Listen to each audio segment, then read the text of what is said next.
Yeah, what's good, my peoples? Welcome back to the Break Room Podcast, where we talk about all things sports, especially if those sports are happening in New York. I'm Frederick Archer, aka Vinny, and as usual, I'm with my guy right here, Israel Hernandez, aka Izzy. Hey, what's up, everybody? What's good, my guy? What's good, my guy? How are you today? Nothing. Doing good, man. Doing good. I hear you. Ready I to hear go. you. I hear you. We had a little bit of technical difficulties as we were setting everything up, but the beautiful thing about it is that we were able to get it fixed. Today we are going to be joined by my guy Matt Hardy. What's going on, Matt? How are you? What's going on, guys? Thank Hey, you for what's having up? me on the break room. Thanks, Izzy. Thank you, Vinny. Got the Gatorade from the vending machine. So Let's if this go. go, if this podcast goes a little longer, it might turn into the restroom as well. This guy is wild. This guy is wild. you know how Yo, Vinny. You know how minorities take breaks. So what's up? oh, bro, we take breaks. You know what I mean? 10-minute breaks every time, mandated. Union break.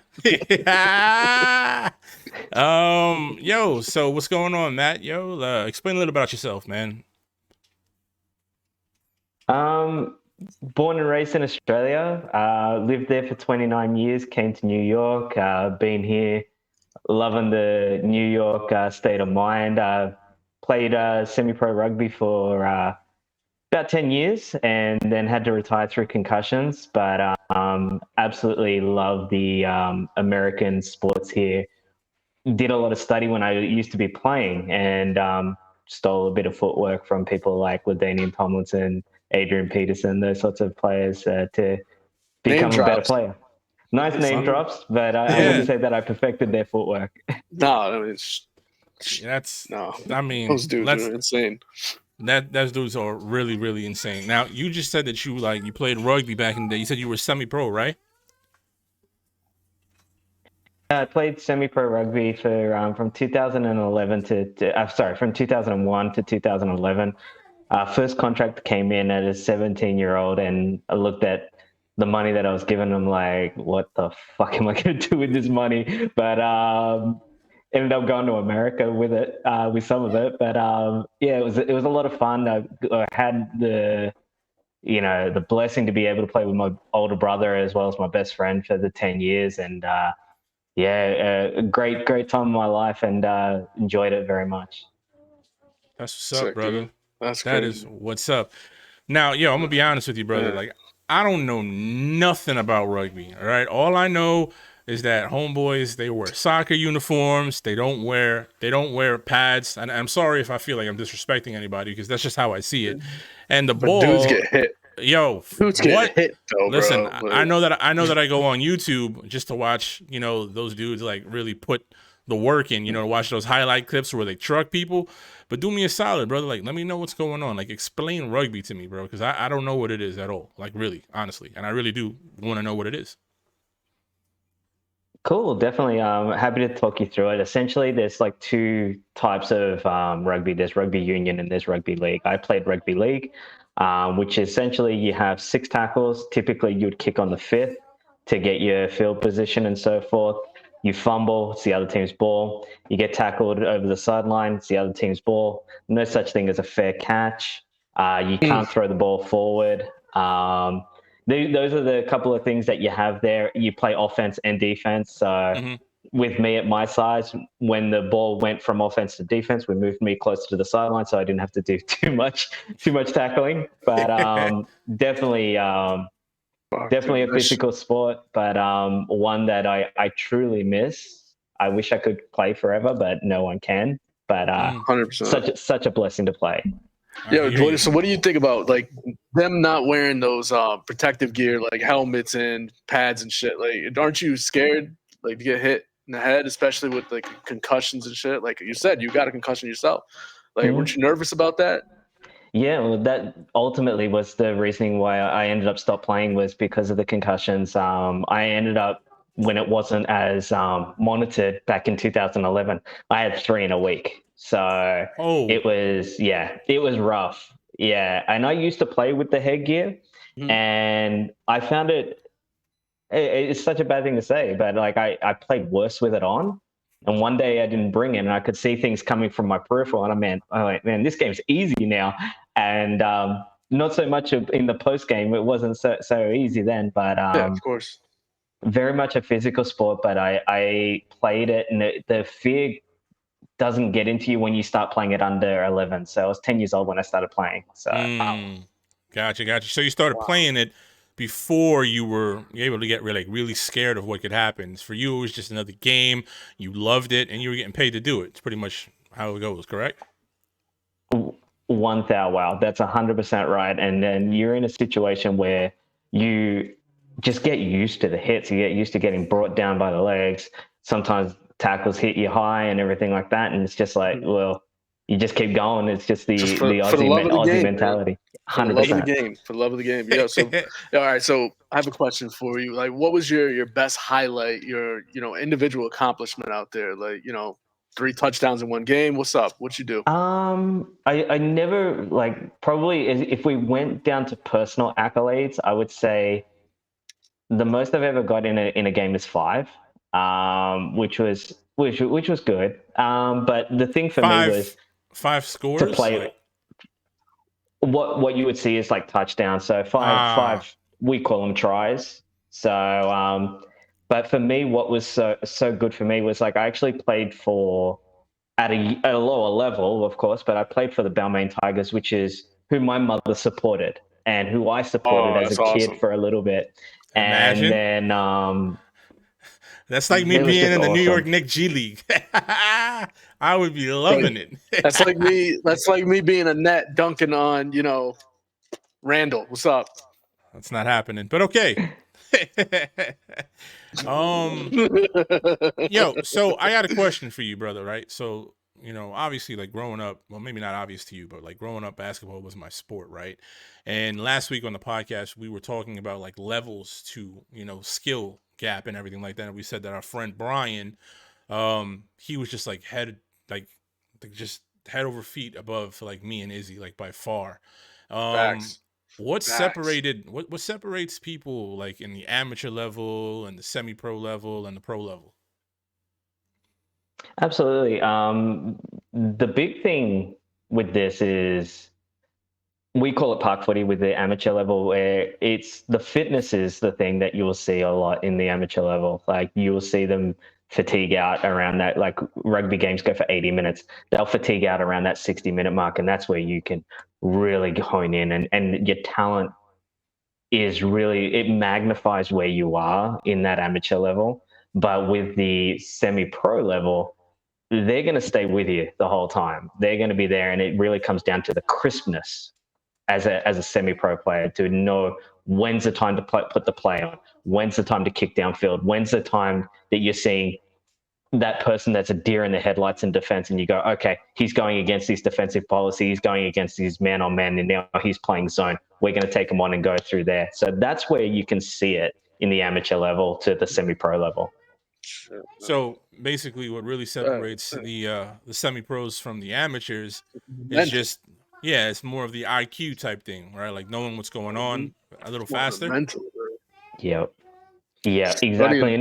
And not to do a play just for the sake of doing a play. Like you see somebody going against their policy and you go, okay, that out ball's on. So we throw that ball out to that fast running hole hitter.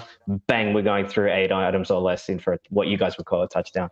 Oh, all right. So basically it's just like, like we were talking about with other sports, Vinny, like these dudes are actually, again, they're talking on the sidelines, trying to expose people. And so Matt's talking about that they were exposing, these weaker teams. Not bad, man. Yeah, bro. Bad. And then what's up. I would assume that, when you're at the pro level, like those guys are just physically unreal when it comes to like just the physical level. And then their mental sharpness, they probably don't even think about what they're doing and they're probably doing some like high level plays. Am I right? And the professional level that they have, they know what's going to happen 3 plays ahead. They're ahead of the game. And then you look on the defensive side of things. So because of my height, I would tackle low. but I got to know, okay, I've gone low and I've tackled this guy. I'm the furthest person offside. So I've got to go back 10 meters after that tackle. So I've got to be the first player off the player that's been tackled. Then you've got to have that guy that's up top that's holding him down for a little bit, making sure that we can get that player. So the speed of that just continuously going and going and going, and the fitness of that levels and the way that they can kick with precision, those 1%ers, that attention to detail, that really defines, the pros to the semi-pros. That's fucking dope. You guys have like 3 outs or 4 downs, or how's that work? So we'll have 6 tackles. So once we hear like that, like fifth and last, then they'll say that, and that means, okay, this is where we will either do a kicking option. We can run the ball, but we don't have downs as such. It's just 5 tackles. You see how far you can get in that time frame. Gotcha. Yo, so Matt, explain the scrum to me, bro. So typically the scrums will pack down if someone's gone over the sideline, thrown a forward pass, or what we call a knock on, what you guys call a fumble. So they'll batch in. So you've got 3 at the front, 2 in the middle, and 1 at the back, and then we combine together. It used to be a lot more of a heavy contact. It's not so much anymore. It's pretty much to get the bigger guys out of the way so the faster guys can really utilize that space. But and then you would have people like raking the ball, and the stuff that would happen in the scrum. Oh my goodness, I don't think it's appropriate for this podcast. Yeah, I mean, dude, I've seen some videos, man, and it looks hectic over there, man. It looks crazy to me. I've always wanted to know what the hell was going on, man. Bro, it looks wild. And, just preparing for this today, I was talking to Matt, and he was telling me, he was like, when you score in rugby, whatever angle you score it in, that's where you got to kick it from, like to kick the extra point. So, like, if you hit the pylon, you got to kick the extra point from that corner. That's wild. Makes sense, though. Makes sense. Mean, it's crazy. It certainly makes it makes it very, very difficult. And being a kicker is an absolute nightmare. Like it just that pressure is on you. Yeah, but it puts more of an importance on kicking the field goal, and you know what I mean, like getting the extra point and everything. So it's much better. I like that better. If you imagine if the NFL did that, like if you threw a pass from like the 50-yard line, that's where your kicker's going to be kicking it from. Like, what? You'd be like, oh, that's OD, bro. No. Yeah, I don't know if I'd be able to do that. Wilding on that. Yeah. I like that, though. I mean, that's what's up, bro. I mean, at the end of the day, be kind of dope, though, man. Be kind of dope, man. I'm gonna be real with you. You know what I mean? Like, I don't know if I would be able to play that game. That game sounds way too rough. I don't think my parents would have let me play that game. But that's what's up, man. You know what I mean? Like, for real, bro. Like, thanks for coming through. Thanks for supporting the podcast. And, Nice. We're about to just get into it off the rippy rip. First thing I want to discuss is the World Series. You know what I mean? Obviously, for those of you guys who don't know, the Houston Astros won the World Series 4-2. What do you guys think about that stuff, man? How do you guys feel? Whatever, man. I'm done. I am so done with the Astros. Congrats to them, whatever, but I'm done with them, man. I mean, we all know what they did in 2017 when they cheated, and they were allowed to cheat, and whatever with them. I'm done with them, man. I really am done with them. The Yanks need to really figure it out, though. So now it's whatever. Now we're gonna put a pin in that right there, that little cheating thing in 2017. What do you feel about the World Series, Matt? How do you feel about that? I think there are some great points. As a Yankee fan, it sucks when you have them celebrating and chanting in Houston, "We want Houston." That ultimately pissed me off as a Yankee fan. But you look at what they've done as far as history is concerned, though. You look at Jeremy Pena. He's the first ever positioned player as a rookie to win the World Series MVP.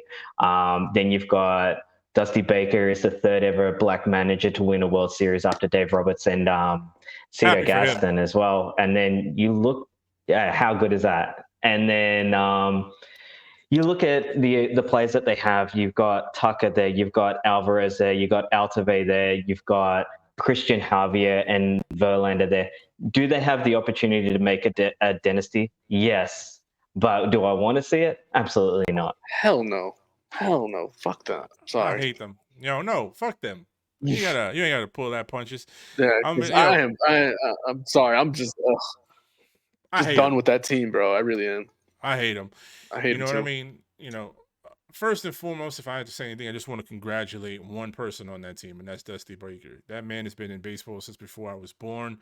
You know what I mean? And he just won his first World Series, so big ups to him. But the rest of that team and that whole fan base, they can go to fucking hell. They can kiss my ass. That's just how I feel about them. Mm-hmm. And the reason why I feel about them, that's why I told you guys like to put a pin in this. The reason why I feel that way about them is because in 2017, I never seen some shit or never heard about some shit like that before in my life. Like they legitimately cheated in a major league sports, federation, like the NBA, MLB, NFL. Like you would never really see things like that. Like you would see things like one of the big three sports. You know what I mean? Yeah, like it was huge. It was huge. So for those of you guys who aren't familiar with it, because some people may not be familiar with it. So like in 2017, the Houston Astros were sign stealing. All right. Now sign stealing is not illegal. You know what I mean? Like it's frowned upon. It's not illegal. The only time it is illegal is when electronics are involved. So basically in 2017, the Astros used a camera that was located in center field. And what it did is it would look directly at the catcher's signs. All right, see what they were doing and how the pitcher pitched after those signs. And it would that camera was actually directly hooked up into a TV that was right outside the Astros dugout. So they were able to basically find out, what the catcher and the pitcher was saying. And once they found out what the code was for like a breaking ball or a curved pitch, they would just bang on the garbage cans. So they knew exactly they knew when the off-speed pitch was coming. They knew when like a breaking ball was coming. And that's why, you know what I mean? And the shit that really pisses me off and that makes it super egregious to me personally is that we've said this on the podcast before. Baseball is the hardest sport to play. Hitting a baseball is super hard because you're basically guessing a majority of the time on where the ball is going to be. So if you take out the fact that you don't have to worry about a breaking ball or an off-speed pitch and all you have to worry about is like a fastball, it makes your job that much easier. You know what I mean? And on top of that, if you're a guy on second base and you hear a banging of a garbage can, or a guy on first base, my apologies, and you hear a garbage pan, you know that this dude's going to throw an off-speed pitch. So what are you going to do? I'm stealing. Gone. Ricky Henderson, baby. You know what I mean? Ricky Henderson. I understand. Like I understand it's gamesmanship, and it's done like every baseball game.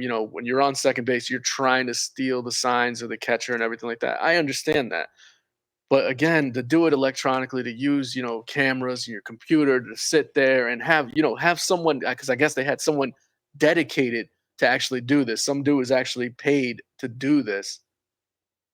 Dude, it's wild to me. Like, and for them not to really do anything to them, because what was it, like suspensions?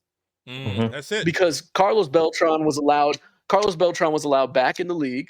What was his name? The coach for the Red Sox, not Correa. I'm sorry, dude. Oh my God, why am I messing up his name? Joey Cora. Cora was allowed to coach again after 1 year. Like, that's it. Like, that's all we're gonna do. Like, bro, come on, bro. Like, I understand. Oh, we can't take away their ring or whatever. All I wanted them to do was to eliminate the Astros altogether and say, you know what? Yeah, let the Yankees and Dodgers play that World Series out or something, bro. Like, you know what I mean? Like, dude, you can't just give it to them, like, bro.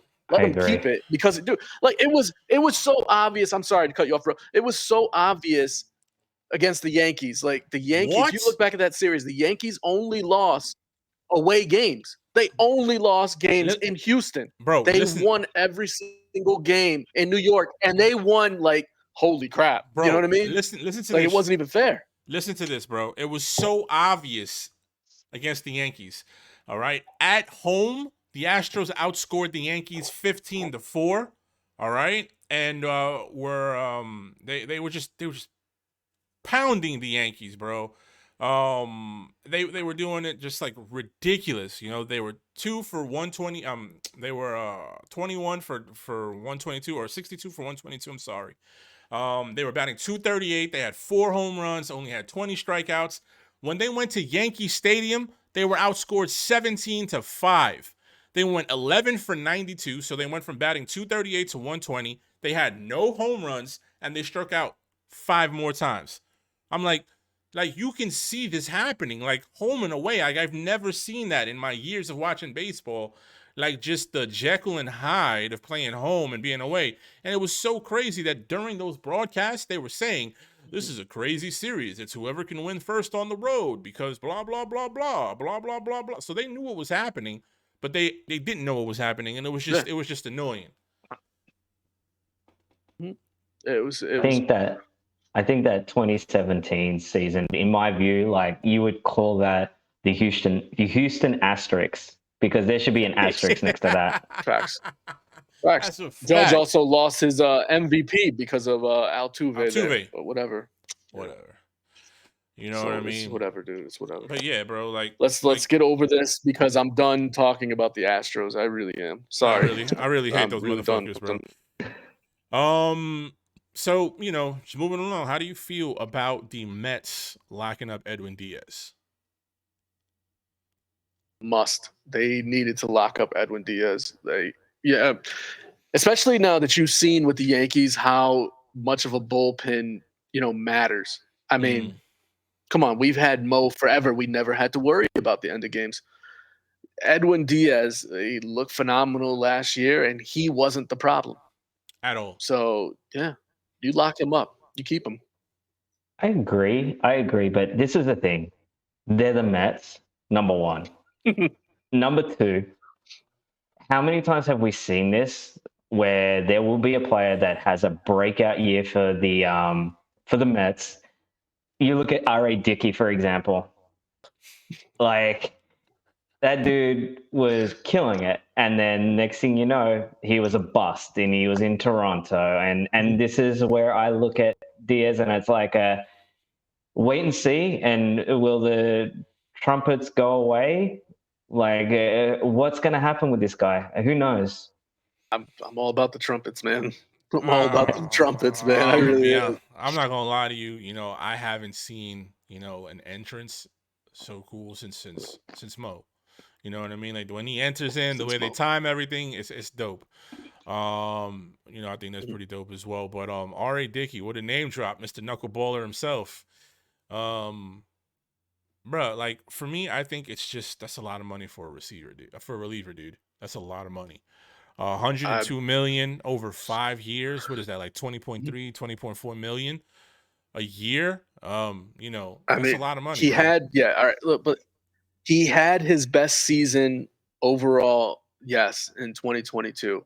He had 32 saves, 1.31 ERA. But it's not the first time he's done something like this.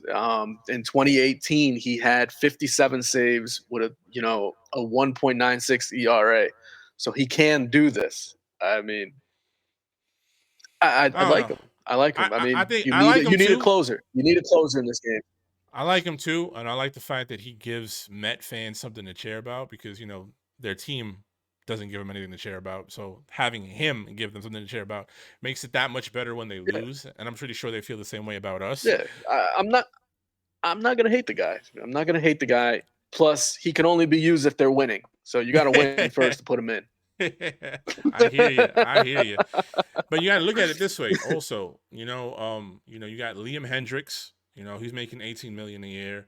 Ryan Presley of the cheating Asterisks, he's making 15.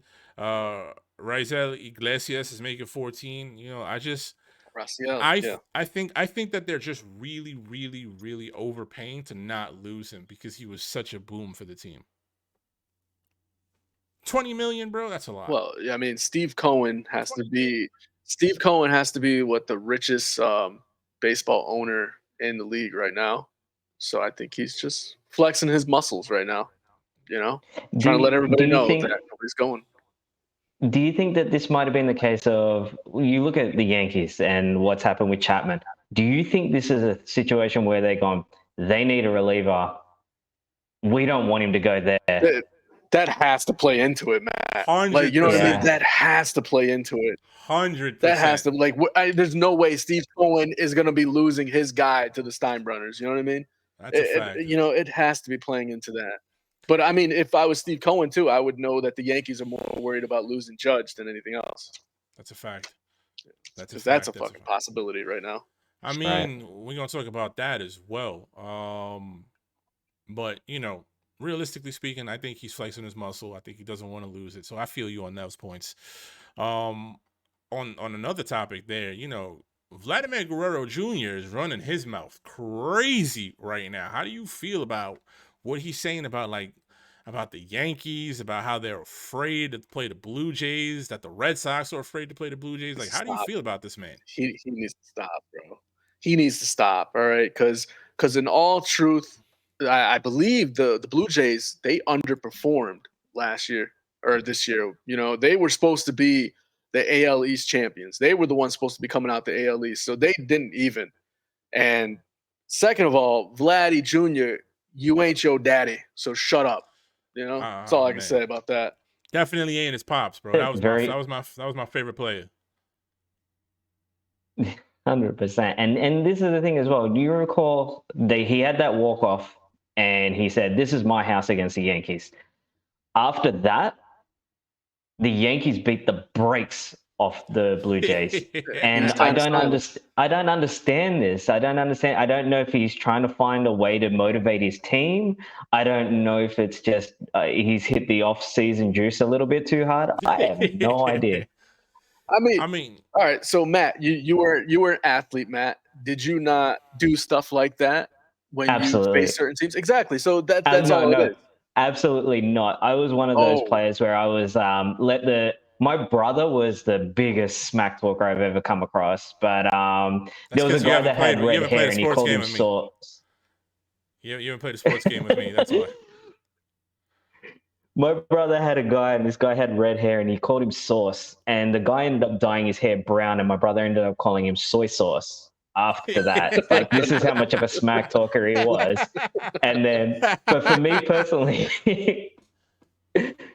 I was never a smack talker. I would let that long walk back to halfway do the talking for me, and just to see the head down, it was just like smack of the hands, fucking got him. You know what I mean? You learned your lesson. Yeah.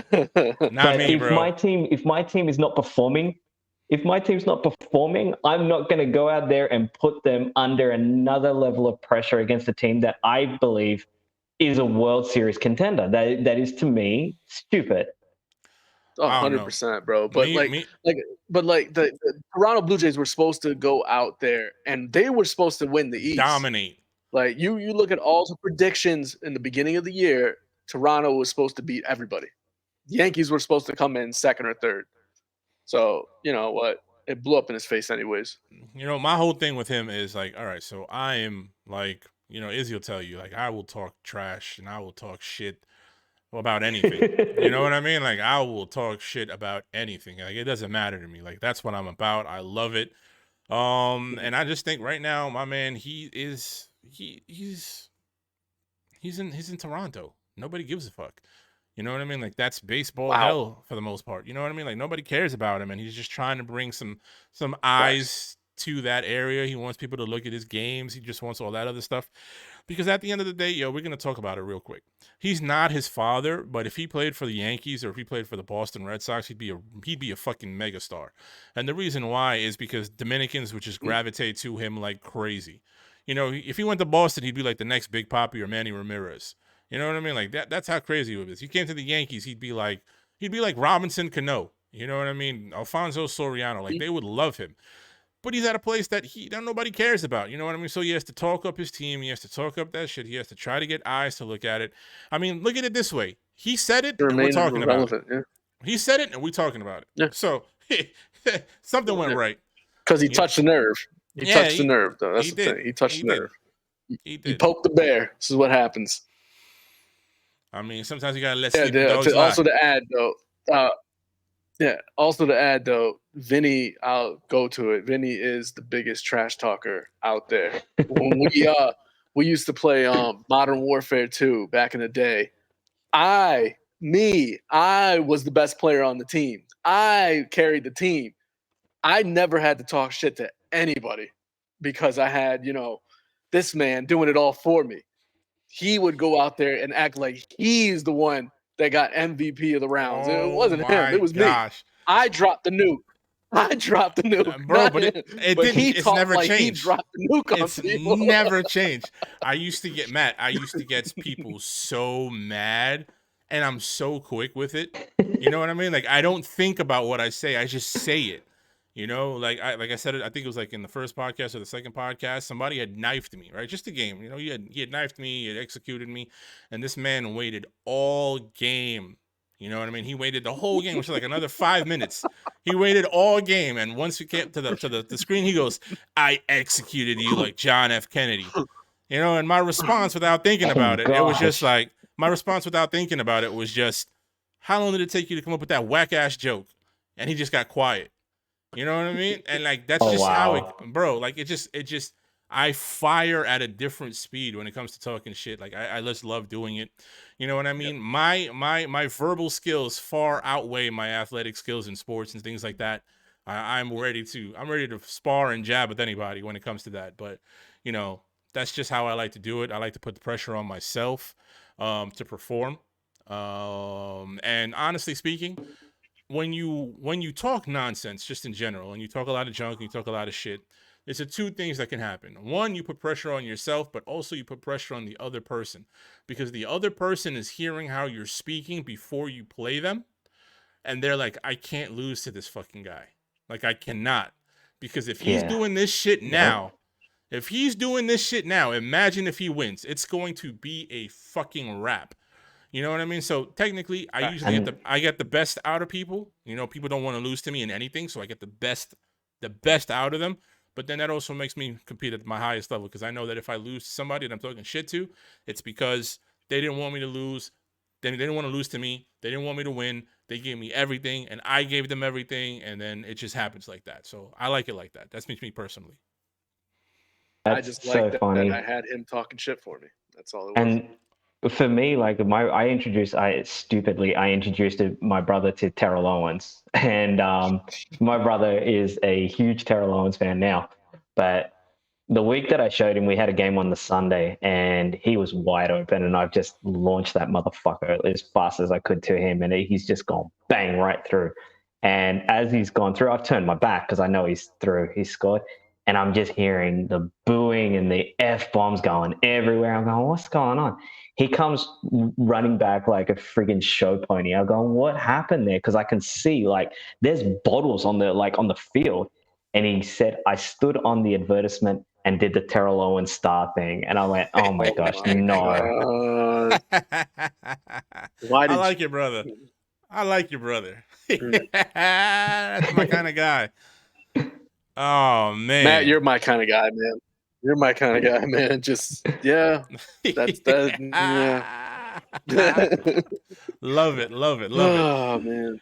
Now we were talking about earlier, or you brought it up, Izzy. You said that Cohen knows that the Yankees are trying to keep Judge.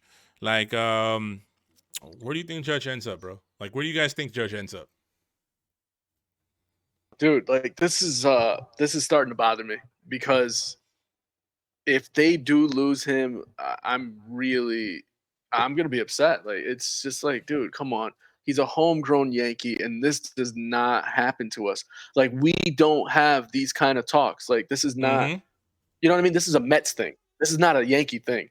So I think he ends up with the Yankees. I think the Steinbrenners, they're gonna do their job and make sure he's back, and they're going to announce that he is the next captain of the Yankees. I hope this is what's going to happen. If he does go someplace, just to give you, my answer where he's going to go, I think he's going to go home to San Francisco, if anything. I agree. And with that, everything that you said, it just echoes what I feel as well. And to sort of piggyback off it, where my concern is now, And it's not even really much of a concern because Cashman's got to do his job, otherwise he's going to lose it. Number one. Number two, the thing that scares me is that Anthony Rizzo opted out. That's his best mate in the team. Yeah. And that to me goes, is he leaving because he knows something that we don't? Or what's happening here? Is he going to go home? Giants got money to spend, and that's what scares me. Yep. And they said they will not be outbid. So I hear you. For me, you know what I mean? Right now, Vegas has the odds. The Yankees sitting pretty right now, but then again, you know, anything can happen. They're in the lead to re-sign Judge. They're at 165 odds, and every other team after the Yankees are at plus odds. The only other teams that are under 1,000 when it comes to, you know, signing Judge is the Giants. They're at a plus 300, and the Dodgers at a plus 450. Everyone else is pretty much off the board. You know what I mean? And I think that I think with all the guys that opted out this week, like Anthony Rizzo, Aroldis Chapman, Andrew Benintendi, Zach Britton, Matt Carpenter. They're gonna have money to spend, you know, when it comes to, you know, making sure Judge gets taken care of. I think that they are going to sit down with them. I think they're gonna let them know, like, listen, yo, like, we really want you here. We want you to be the captain. You know what I mean? Like, at the end of the day, you know, New York is gonna be New York.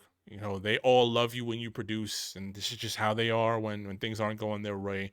But how this we is are. where, yeah, this is just who we are, you know, as a people, you know, and just understand that, bro. Like, and I think that he's going to. I think that as much as you want to go home, you know what I mean. Like, as much as you may want to go home and play with the team that you love, I think that you know, when you have a chance to play with it for a team like the Yankees, it's ridiculous. You know what I mean? Like, it's a hard thing to pass up, even though he's done it already. But you know, I hope he has that Damian Lillard in him. That's just my hope.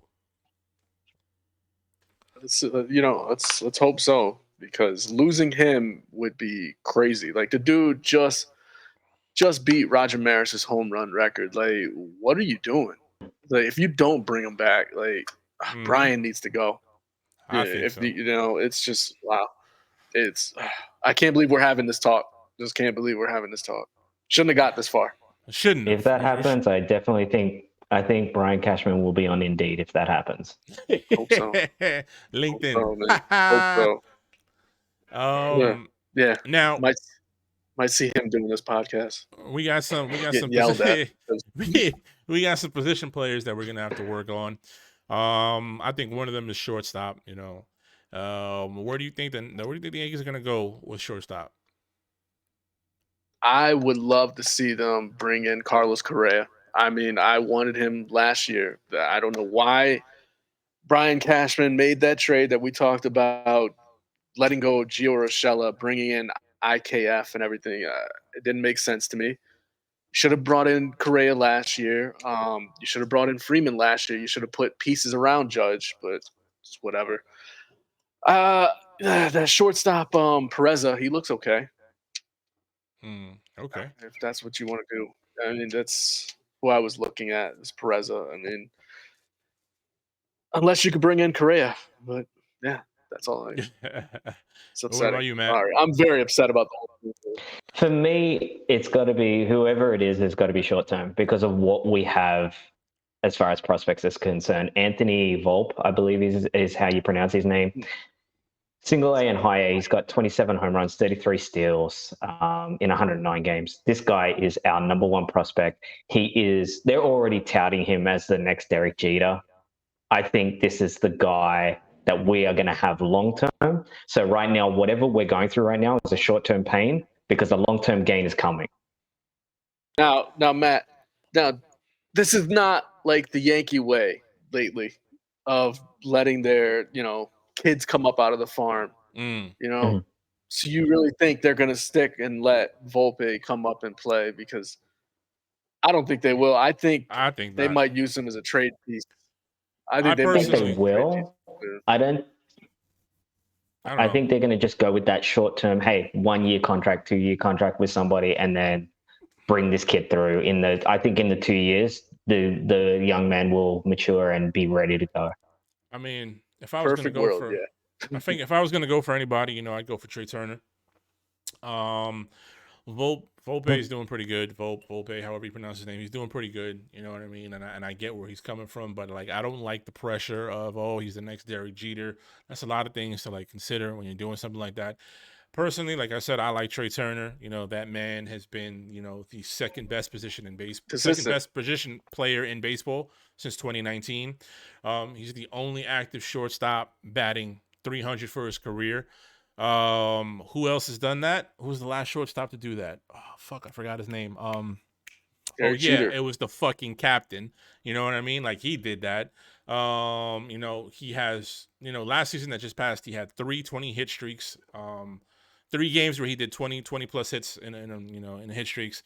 And let's face it, man, like on some serious shit, the only reason I know about this guy is because I would turn on Sports Center and he would always look like he was sliding. Like he looked like he wasn't even trying when he would slide with skill and grace and just walk off like nothing happened. Like it was just, if you can go like YouTube Trey Turner sliding, you would know what I'm talking about. Because like I've never seen anybody go on ESPN, Sports Center, Top Plays, stuff like that, just for sliding into a base. But when you go and see it, you're just like, holy shit, that was smooth as fuck.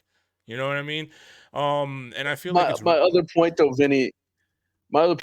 Is like, you both are Yankee fans. We've seen this happen before, where Brian Cashman gets nervous of losing his job and makes this crazy trade, and that's what I think is going to happen to this young kid, and also to Jason Dominguez, who I think looks like a phenomenal fucking player too. I think Brian Cashman is going to get nervous of losing his job and make some crazy fucking trade, and that's what usually happens to our, people on the farm. I'm gonna be honest with you. I never pay attention to people on the farm for that very reason. I feel like they never make it up. Like I really do. I feel like they never make it up. I feel like they bring these dudes in that are fucking ranked number 1 prospect. This guy is the hottest dude. Next thing you know, they trade for somebody like DJ LeMahieu. You know what I mean? It always happens. Always fucking happens. What do you feel?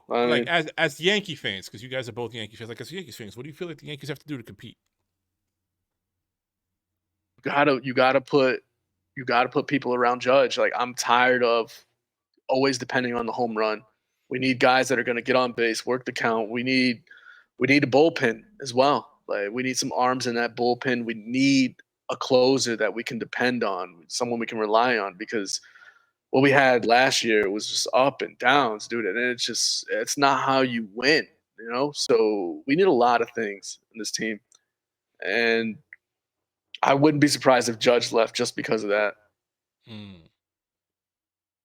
I agree with you. And like a lot of it, you have to understand when you're playing for a franchise like the New York Yankees, who, if you went through the list of household names, they're Yankee players. Yeah, of course. So with that said, I feel as though you got to look at what it is. You got to go, hey, Josh Donaldson was the shit at the end of the season. We've got to fix that up. We've got to fix this up as a whole and understand who the fuck we are. We are the Yankees. We have 27 titles. We've been fighting for 28 going on too long now. And now it's time to really, we either put up or we shut up. Preach. Yeah. Preach. At the end of the day, I feel the same way, man. Like, I feel like I went through my childhood and, I got to see the Yankees dominate. You know what I mean? I want my kids to grow up and feel the same way. I want them to understand what it's like to be around winners. You know what I mean? Because at the end of the day, I like the Knicks. I like the Jets. Izzy likes the Cowboys. He likes the Nets. But at the end of the day, that one winning team anybody tries to tell us anything. So what? We Yankee fans. We know what it's like to win. Like, fuck out of here. Facts. I don't want to hear it. Facts. I don't want to hear it. Cowboys fans, we know what it's like to win. You know what I mean? Yeah. So I think what the Yankees need to do, honestly speaking, I think they had too much money tied up in their bullpen this year. They were paying a lot of money to a lot of mid pitchers, and Green and Chapman and Britton. They're coming off the books. And the Yankees need to use all that additional capital on offense. You know what I mean? They need to protect Aaron Judge. There's no reason why this man should be batting first or second. Period. They need to prioritize offense right now. They need to get hitters that are going to hit, for average. And they got to get professional hitters, bro. Like at the end of the day, I believe they got to get professional hitters, not professional home run hitters. They got to sit there and they got to maximize. They got to maximize Judge, and the only way to maximize Judge is to protect him. At the end of the day, you want to put him in a lineup where it's just like, fuck. Like I'm gonna tell you this right now. I remember watching a Yankee game with Roger, Jerry, my mom, God rest her soul, and me. We were in the living room, and my mom was a huge Yankee fan. I remember watching it, right? And they were playing the Red Sox in the playoffs. And Roger and Jerry, they hate the Yankees. So they were like, nah, we can't. And then the lineup comes up, right? And I just hear Roger and Jerry I just see them look at each other, and then I hear them go, damn. You know what I mean? Because it was just like heater after heater after heater after heater after heater after. There was no weak spots, bro. Like 1 through 9 could all hit the ball, put it. Like think about it. The 9-man was Curtis, not Curtis Granderson. What's homeboy's name? Damn, I forgot his name. Guerro? No. He was the last player that we had that would foul off mad balls. Izzy, pause. Dude. Oh my God. Brett Gardner. What's his name? Yeah, Brett Gardner fouled off a lot of balls. Yeah. Like he was the number 9 hitter. Like that's the guy That's the guy you want to pitch. You know what I mean? You want to pitch a guy that's gonna work the count. Like it's like even if you got him out, he made you pitch like 7, 8, pitches. You're just sitting there like, dang, that's a hard. I miss those days, man. That's a hard out, bro. That's a hard out, bro. You know what I mean? And that's what me and Izzy been preaching, the last couple times. I think we need to get guys that are just really, really hard outs, guys that are really making you stress what's going on. Like you're sitting there like, oh, like I got to the 9th hitter, and it's just like, oh, but this guy's gonna make me pitch like 10 pitches, bro. Like fuck. Yep, and that's what they're missing, bro. 100%. That's what they're missing. And I mean, we've been talking about this for a while. Like those Yankee teams were amazing because they got your pitch count to like 80 pitches by the fucking 5th inning. Bro, and not even by the 4th, you need to do. By the 4th, 5th inning, it was like, you gotta hand the ball over. The start in those playoff games, those starters, they were out by the 4th or 5th inning. They were they reached their pitch limit, or they had they were in a jam with runners on 1st and 3rd with 1 out. Like you know what I mean? Like they worked the count, bro. And that's ever since Jeter left, it seemed like it all went away. Yeah, bro. And that small ball. Where has that gone? Well, I wouldn't say it was. I wouldn't say it's small ball. I wouldn't say it's small ball. I would say it's right now, like people shoot threes in basketball, and then back in the day, you wanted the center to be in the post, but then there was like the Michael Jordan, Kobe Bryant, guys that just hit you with the mid range. And I feel like that was like the mid range. That's how it was in baseball. It was like they put the ball in play. They weren't trying to bunt people over. They were trying to get singles, doubles, triples. The home run, imagine you get a double. Another guy comes in, they hit a single. You're at 1st and 3rd. Then Judge comes up, boom, home run, 3-run home run. Like that's demoralizing. You know what I mean? Like it's demoralizing to know that you gave up a double, then you give up a single, and then this guy comes in and just cracks in a hole. Like it's just like ugh. And I feel like that's what the Yankees need. They need to get some professional hitters. You know what I mean? 100%. But that's it. Baseball's over for us this year for a while. All we can talk about now is what happens with the signings and things of that nature. But at the end of the day, that's not what we're going to be talking about anymore. What we will be talking about, as now that we don't have the baseball here, is we're going to be bringing up UFC, mixed martial arts, things of that nature. Obviously, that's something that I like a lot too. I'm really well versed at that as well. Izzy's getting well versed at that. So we're going to be bringing that up in the podcast. Not this week, even though they have the big main event coming up. I believe it's UFC 281 in Madison Square Garden. If I watch it, I'll talk about it, man. Yeah, man. UFC 281, Madison Square Garden, Israel Adesanya versus Alex Pereira. You've got Dustin the Diamond. It's got a good name. Yeah, you've got Dustin the Diamond Poirier versus Iron Mike Chandler. And you've got Wei Li, I don't know how to say her first name, versus Carla Esparza, I believe her name is. So it's going to be action-packed, love it. And we'll be talking about that. Maybe we talk about it next podcast. Maybe we don't. Maybe I have my kid by that time. We don't know. Yeah. But we shall see. We shall see. And that's exactly what the blind man told the deaf woman. We shall see. The next thing that I want to move into, we're going to switch sports here. We're going to be going into basketball. So, what do you guys feel are the biggest storylines so far going on in the NBA? So obviously it has to be the whole Kyrie Irving thing. What's going on with this man and everything like that. It seems like it's always something with Kyrie, and it just irks me. It's just, why can't he just go out there and play? You know what I mean? Like, come on, dude. Like, just ball. Like, stop this off the fucking court nonsense already. Let's just play ball. Let's see what this team can fucking do finally, because I'm getting tired of it already, man. Since he's been out, though, KD has been, stepping up and doing what he has to do on the court and showing that, he's still got Kyrie's back, and you can see that the team does matter to him. Yeah. And since Steve Nash left, it shows that he's more engaged right now. So, I mean, I think once Kyrie is back, the Nets will look much better. What you think, Matt? To talk about Brooklyn here, it's really tough for me. I'm a diehard fan. When I moved from Sydney to Brooklyn, they were moving from Jersey to Brooklyn.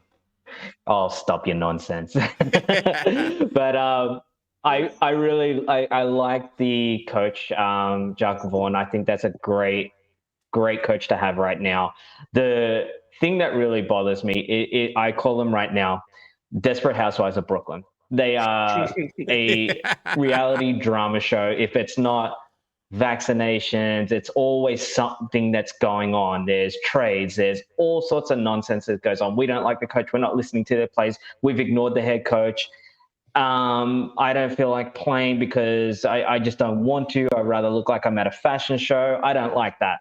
But what we've seen in the last week, we've seen Watanabe, who's been doing well. We've been seeing Claxton, who's really starting to rip. He's good, right? And then you got like Claxton, he's starting to be mean. He's starting to play like a mean center, getting those rebounds, dunking that ball, getting some steals together as well.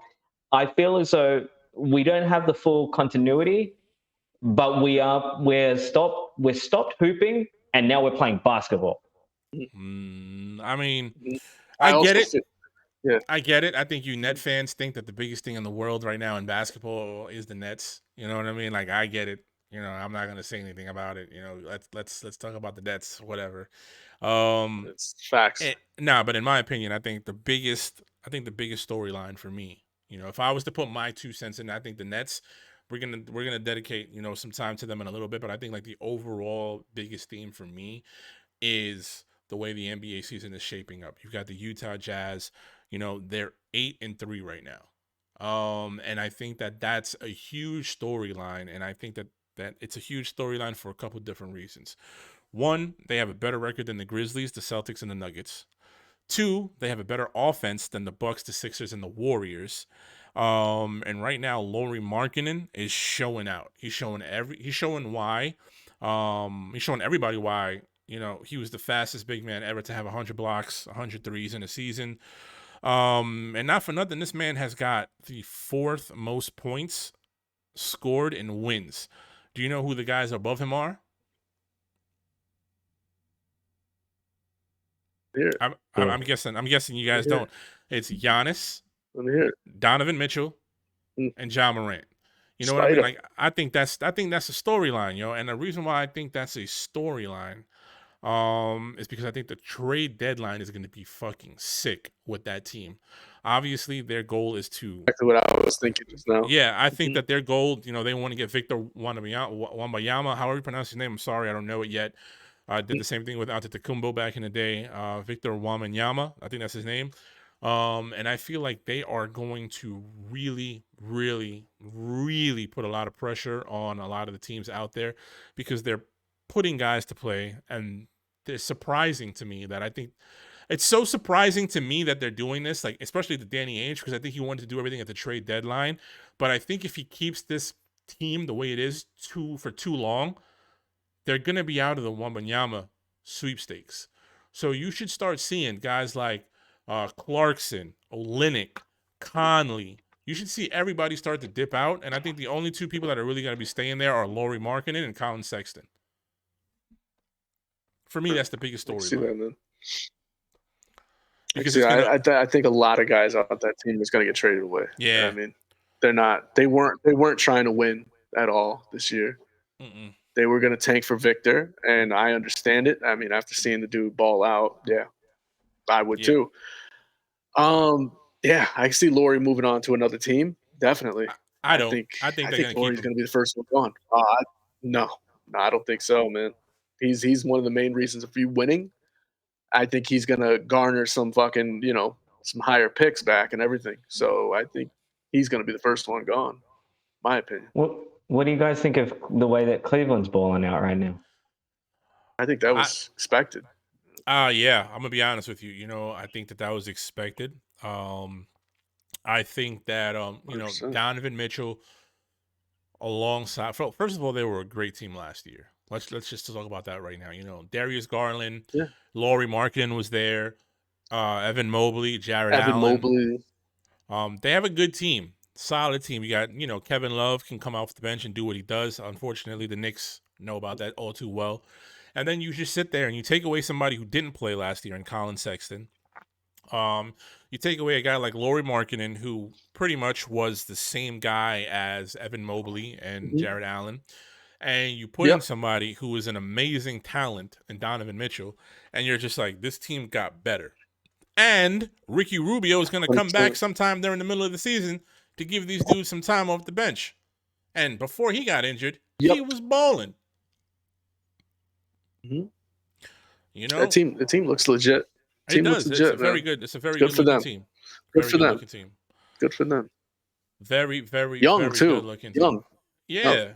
Very young because like I thought with the Cleveland, I thought they were maybe 2-3 years away from being the team that's going to be a threat to go to the finals every year, and they put them together pretty quick. So I'm impressed. A lot of love for them. Do you think LeBron comes back?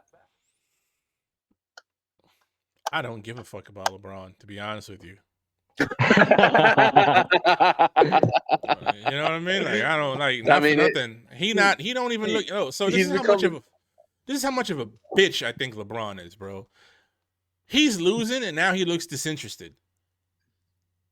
You know what I mean? And all his fans are like, oh my God, he got nobody. What do you expect him to do? Bro, shut the fuck up and ball. Yo, you sound like Alfred, damn. Yeah, man, shut the spot fuck on up. Impression. I mean, that's just how I feel, bro. Like, shut up and bowl, bro. You think you the greatest person on the team? Like, yo, like on some serious shit. At 40 years old, Michael was balling. He was balling. He was trying to push the Wizards into the playoffs, bro. He was trying. He was doing everything he possibly could. Like, my point is, though, Vinny, to bring it up is, wouldn't it be such a LeBron move to actually try to say, you know what, the king is coming back to Cleveland. What's up? Now that they're fucking good without you. He can't. And I'm going to tell you this right now. I don't know if you're aware of this, Matt, but every single time LeBron James changed teams, he kept doing this this 2-year contract. You know what I mean? I forgot the way they named it. He would sign for 2 years. The second year was a player option. You know what I mean? And then instead of opting in, he would opt out, re-sign another one. Opt out, re-sign another one. Opt out. So basically, he would pressure the teams to make a million fucking moves, right? And what ended up happening is each team that he went to got fucking ripped from trying to get him a championship. So the Miami Heat, after he left, demolished. The Cavs, after he left, demolished. He won a championship with the Lakers, but then he signed a big deal, long-term contract. He can't go nowhere. Take your money and keep going. It's Tuesday. Taco Tuesday. Keep your shit. Keep that same energy. Yeah. Fucking stole. Yo, fuck. Oh, man. Oh, I hate that dude just because the NBA loves him so much. They anointed this man before he even stepped into the fucking. Yes. Before he stepped into the NBA. Yeah. They did. You know what I They mean? did. Like, They did. disrespecting my did. man Carmelo Second Anthony, coming.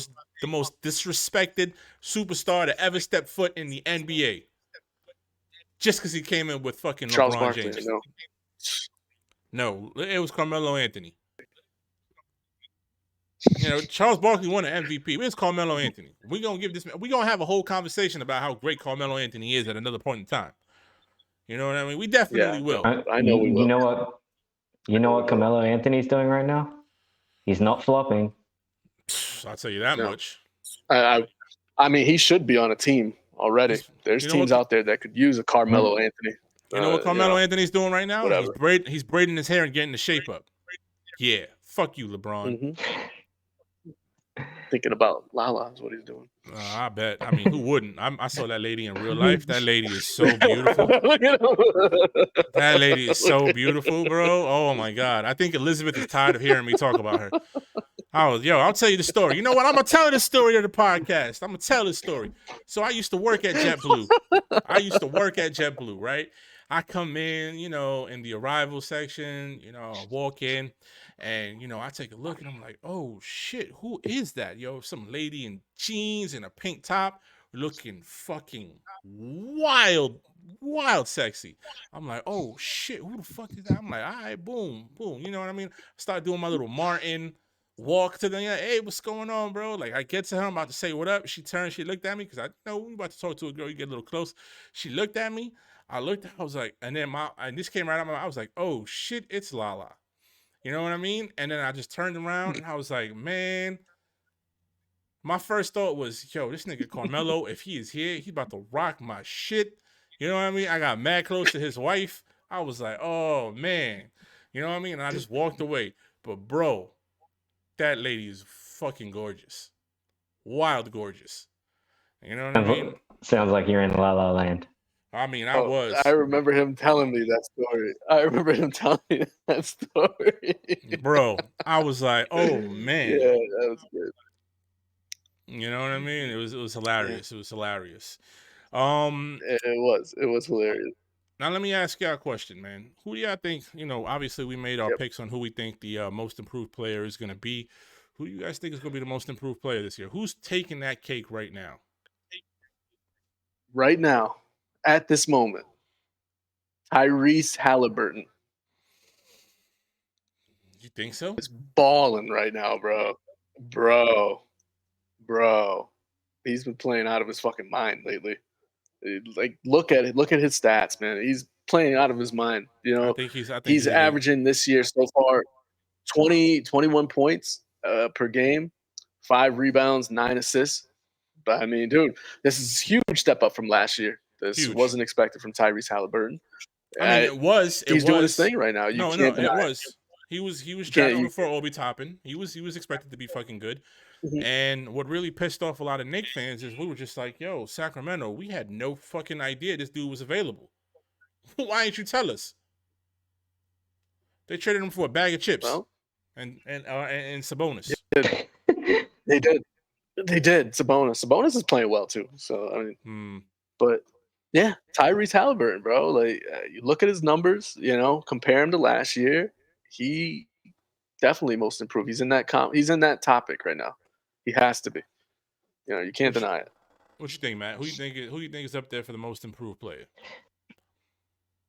Me, like I've got 3 that I'm seeing right now, and it really determines how everything develops as it goes along. But you mentioned him, Lauri Markkanen he's having a tremendous year, playing with a very. It's an unselfish team he's playing with. He's playing with a team that really works cohesively so well together. So for me, he's there.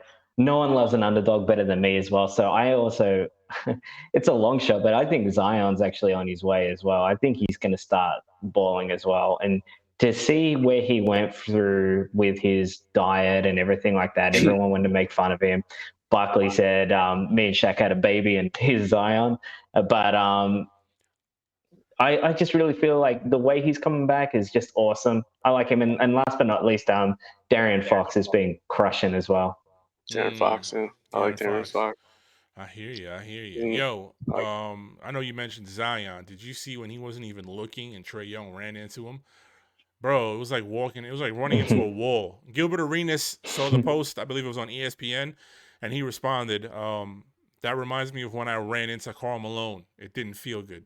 You know what I mean? So, I thought that was pretty dope.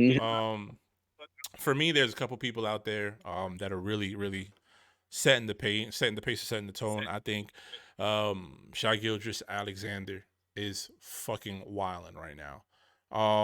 And honestly, I'm gonna tell you this right now. OKC is that type of team. The way they build their teams is they don't like paying their superstars. Shai Gilgeous-Alexander, I would not be surprised if that man, since he already got his big contract, I would not be surprised if they trade him for picks. You know what I mean? And like I the think fucking Tampa Bay Rays. yeah, I wouldn't be surprised if they do that. If they do that, the Knicks better be all over that. But I think he's playing fucking phenomenal. Bol. I don't care what anybody says. Back in 2020, I told my cousin that man was the truth, and he laughed at me. And he's proving, that he can bowl. You know what I mean? And I just feel like, is he skinny? Yes. Is he gonna get fatter? No. But I feel like if he continues to play, he's gonna continue to produce. His handle's gonna get tighter. His jump shot's already there, and he plays fantastic defense. Makes me wonder what the fuck Mike Malone was doing in Denver. Makes me wonder what's going on with that whole franchise, because you can't just let a guy like this just walk away, especially when you need somebody to back up Jokic. And then Lauri Markkanen, obviously Matt mentioned him earlier. Like, honestly, for all the reasons that I said earlier as well, that dude is fucking balling. He's amazing. But I'm sticking to my original pick of Desmond Bane. Desmond Bane has continued to make me look like an absolute fucking genius by saying that he is going to be the most improved player of the year. It feels like I'm reading off a cheat sheet, brother. He has the most fourth quarter points, right behind Paolo, which is your rookie of the year, Izzy. Behind Kyrie, which plays for Izzy and Matt's team, and Stephen Curry. Desmond Bane, Mr. running back with no arms. You know what I mean? Mr. T-Rex arms himself. He's doing that. Just to give you a little heads up on the last couple of games he's had, he had 38 points, 7 assists, went 8 for 11 from downtown. He had 31 points, 4 assists, was 6 for 8 from downtown. He had 32 points, 2 rebounds, 6 assists. The game before that, and before that he was 29-5-8. Before that he was 19-2-6. Before that he was 28-4, going 4 for 8 from downtown. Bro, he is like the most brolic, baby-armed man I've ever seen in my life, and he's absolutely flinging the ball. So that is a crazy statistic. Wow. So I feel like he is balling. Yeah, I just feel like he's gonna be the most improved player. I just feel that. And then I know that earlier we were talking about the Nets. Like, obviously, let's talk about them right now. Because I mentioned Kyrie being one of the guys that has the most points in the fourth quarter. He's not there right now. So we're gonna, since the last time we spoke on the podcast, the Nets have played twice. They're playing actually right now against the Knicks. I don't know what the score is. You guys are probably monitoring it. 56-39. What? Sorry. Sorry. Yeah. 56-39. It's cool. It's cool. Sorry. It's all right. It's all right. Sorry. You asked, and I just wanted to give you the answer. Okay. It's okay. It's all right. I mean, you asked. You said you didn't know, and I thought you would like to know what was going on. It's cool. We're gonna come back into it. I'm over here looking at something, and I'm watching the game. I'm sorry, but I'm sorry. The Nets have played 2 games prior to tonight's game. Yeah, the Nets played 2 games prior to this game, right? So they played against Washington, and they beat the shit out of Washington. 128-86. Bradley Beal had 23, 3 and 3. Doing what you're supposed to do. KP had 14, 10 and 1, double. And then in that game, KD had 28, 9 and 11. Claxton went 18, 9 and 1, and Watanabe, which is the guy that Matt mentioned earlier, He had 14 and 8, and I really like that guy a lot. I think he's a really good player, very quiet, does his Hustles, bro. job. He hustles. Yeah, I like that. I like that a lot. I think that game right there was kind of close in the first. But I feel like the game changed right after Daniel Gafford got his soul taken by KD. Right after that, the game stayed tight for a little bit, and then it just got out of hand. And then when they played against the Mavs, you know what I mean? They lost 96-94. Luka Magic went for 36, 6, and 6. Dorian Finney-Smith went for 18, 3, and 1. KD went for 26, 4, and 4. Cam Thomas went for 19, 1, and 2. Royce O'Neal went for 15, 4, and 8. KD and Luka during that game, they were fucking going at it, bro. And I liked it. I like watching games like that sometimes. Luka scored 35% of his team's points. You know what I mean? They scored 96 points, and he had 36 of it. And I think what really, really sums that loss that the Nets had up is the fact that they are too perimeter oriented. What I mean by too perimeter oriented is they give the ball to KD, who is a perimeter player, and he does like a crossover, jab, drive, and then he has to find a guy that's just sitting in the corner. I feel like if they had a big man who they could give it into in the post, you know what I mean, who can command a double team, and you don't even have to command a double team. You don't even have to score a lot of points. You just have to get so deep in the lane. You just have to. Yeah, you have to get so deep in the lane that it makes people fucking get nervous. People focus on. Like what they had with Andre Drummond. Imagine they missed that. Yeah, imagine they play that. Imagine if they had that guy against the Mavs. I feel like they had an Andre Drummond against the Mavs. All of a sudden everybody starts to want to help. And then when you help, you got a cutting Durant, you've got Seth Curry, you've got Joe Harris, you've got Patty Mills, Cam Thomas. You've got guys that are really out there trying to do what they got to do. You can even put in Nick Claxton as a power forward coming down the lane, playing on the opposite side the way they use John Collins in Atlanta, where he just comes off, things of that nature. You have Ben Simmons. There's a lot of things that you can do like that. You know what I mean? And I feel like that's where they're being hurt the most. It's like, it seems like we keep coming back to the same thing, Vinny, that they need to get a big man. And you do have a couple out there available. Well, I don't know what's keeping Sean Marks from making the move, man. I really don't. My man Dwight is in China. I don't know what's keeping him. He just sounds like Chinese. But you still have Whiteside out there available. You still have Boogie out there available. That's a fact. Like, these dudes can command that fucking center position. That's going to be like, all right, well, we can't, bring our center out to help cover KD because he's 7 foot tall. Let's, you know what I mean? Like, you need somebody down there that's going to fucking take some pressure off of him. 100%. You really do, man. And you need some fucking rebounds already. I'm tired of this shit already, man. Yeah, I definitely agree with you. When it comes to there's no every team typically has that. Every team's got an asshole on their team. Everybody. The Nets don't have that bully that's going to rough up the team, create a little bit of a presence in a sense. And it's not there. It's really not there for us to be able to have somewhat of that distraction that we were just discussing. So for me, when it comes to Brooklyn, they just need that big. It feels like that 2013 Miami Heat team without the wins. For me, bro, like, I look at it like earlier you said, like, Nick Claxton, he's doing it up, he's getting bullied, but like, again, bro, like, it's Nick Claxton, he goes against a Joel Embiid, exactly right, a Bam Adebayo, he goes against, like, all right, Mitchell Robinson's injured right now, but if he's not injured, he's going out there. Like, these guys are just like out muscling him. Jokic, Vucevic. 100%. What's the guy's name in Portland? Nurkic. You got Nurkic. You know what I mean? Like, you've got dudes, that just got a lot of size. You know what I mean? And you've got Jonas Valanciunas. Like, that's what hurt the Nets when they played against the New Orleans. It wasn't really their perimeter 100%, guys. yeah. Zion. Zion was whooping them. Valanciunas was whooping them, and I feel like that's where they get this really bad situation.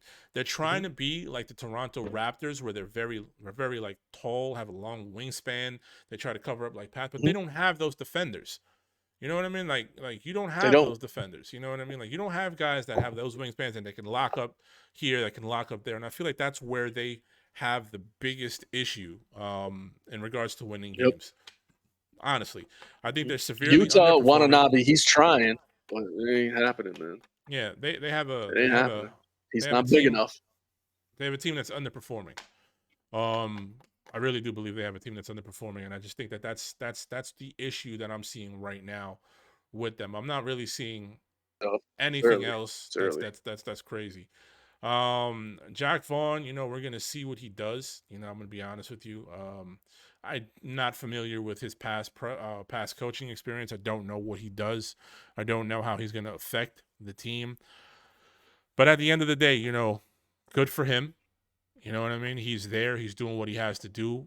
And we shall see. You know what I mean? But again, I think that then when the trade deadline comes, we depending on where the Nets are in the season, I think it's going to determine whether or not they decide they want to trade Kevin Durant, Kyrie Irving, or other really good role players. You know what I mean? Because Seth Curry could be on the chopping block. Patty Mills can be on the chopping block. Joe Harris can be on the chopping block because good teams are always looking for good shooters. Let's just be honest. 100%.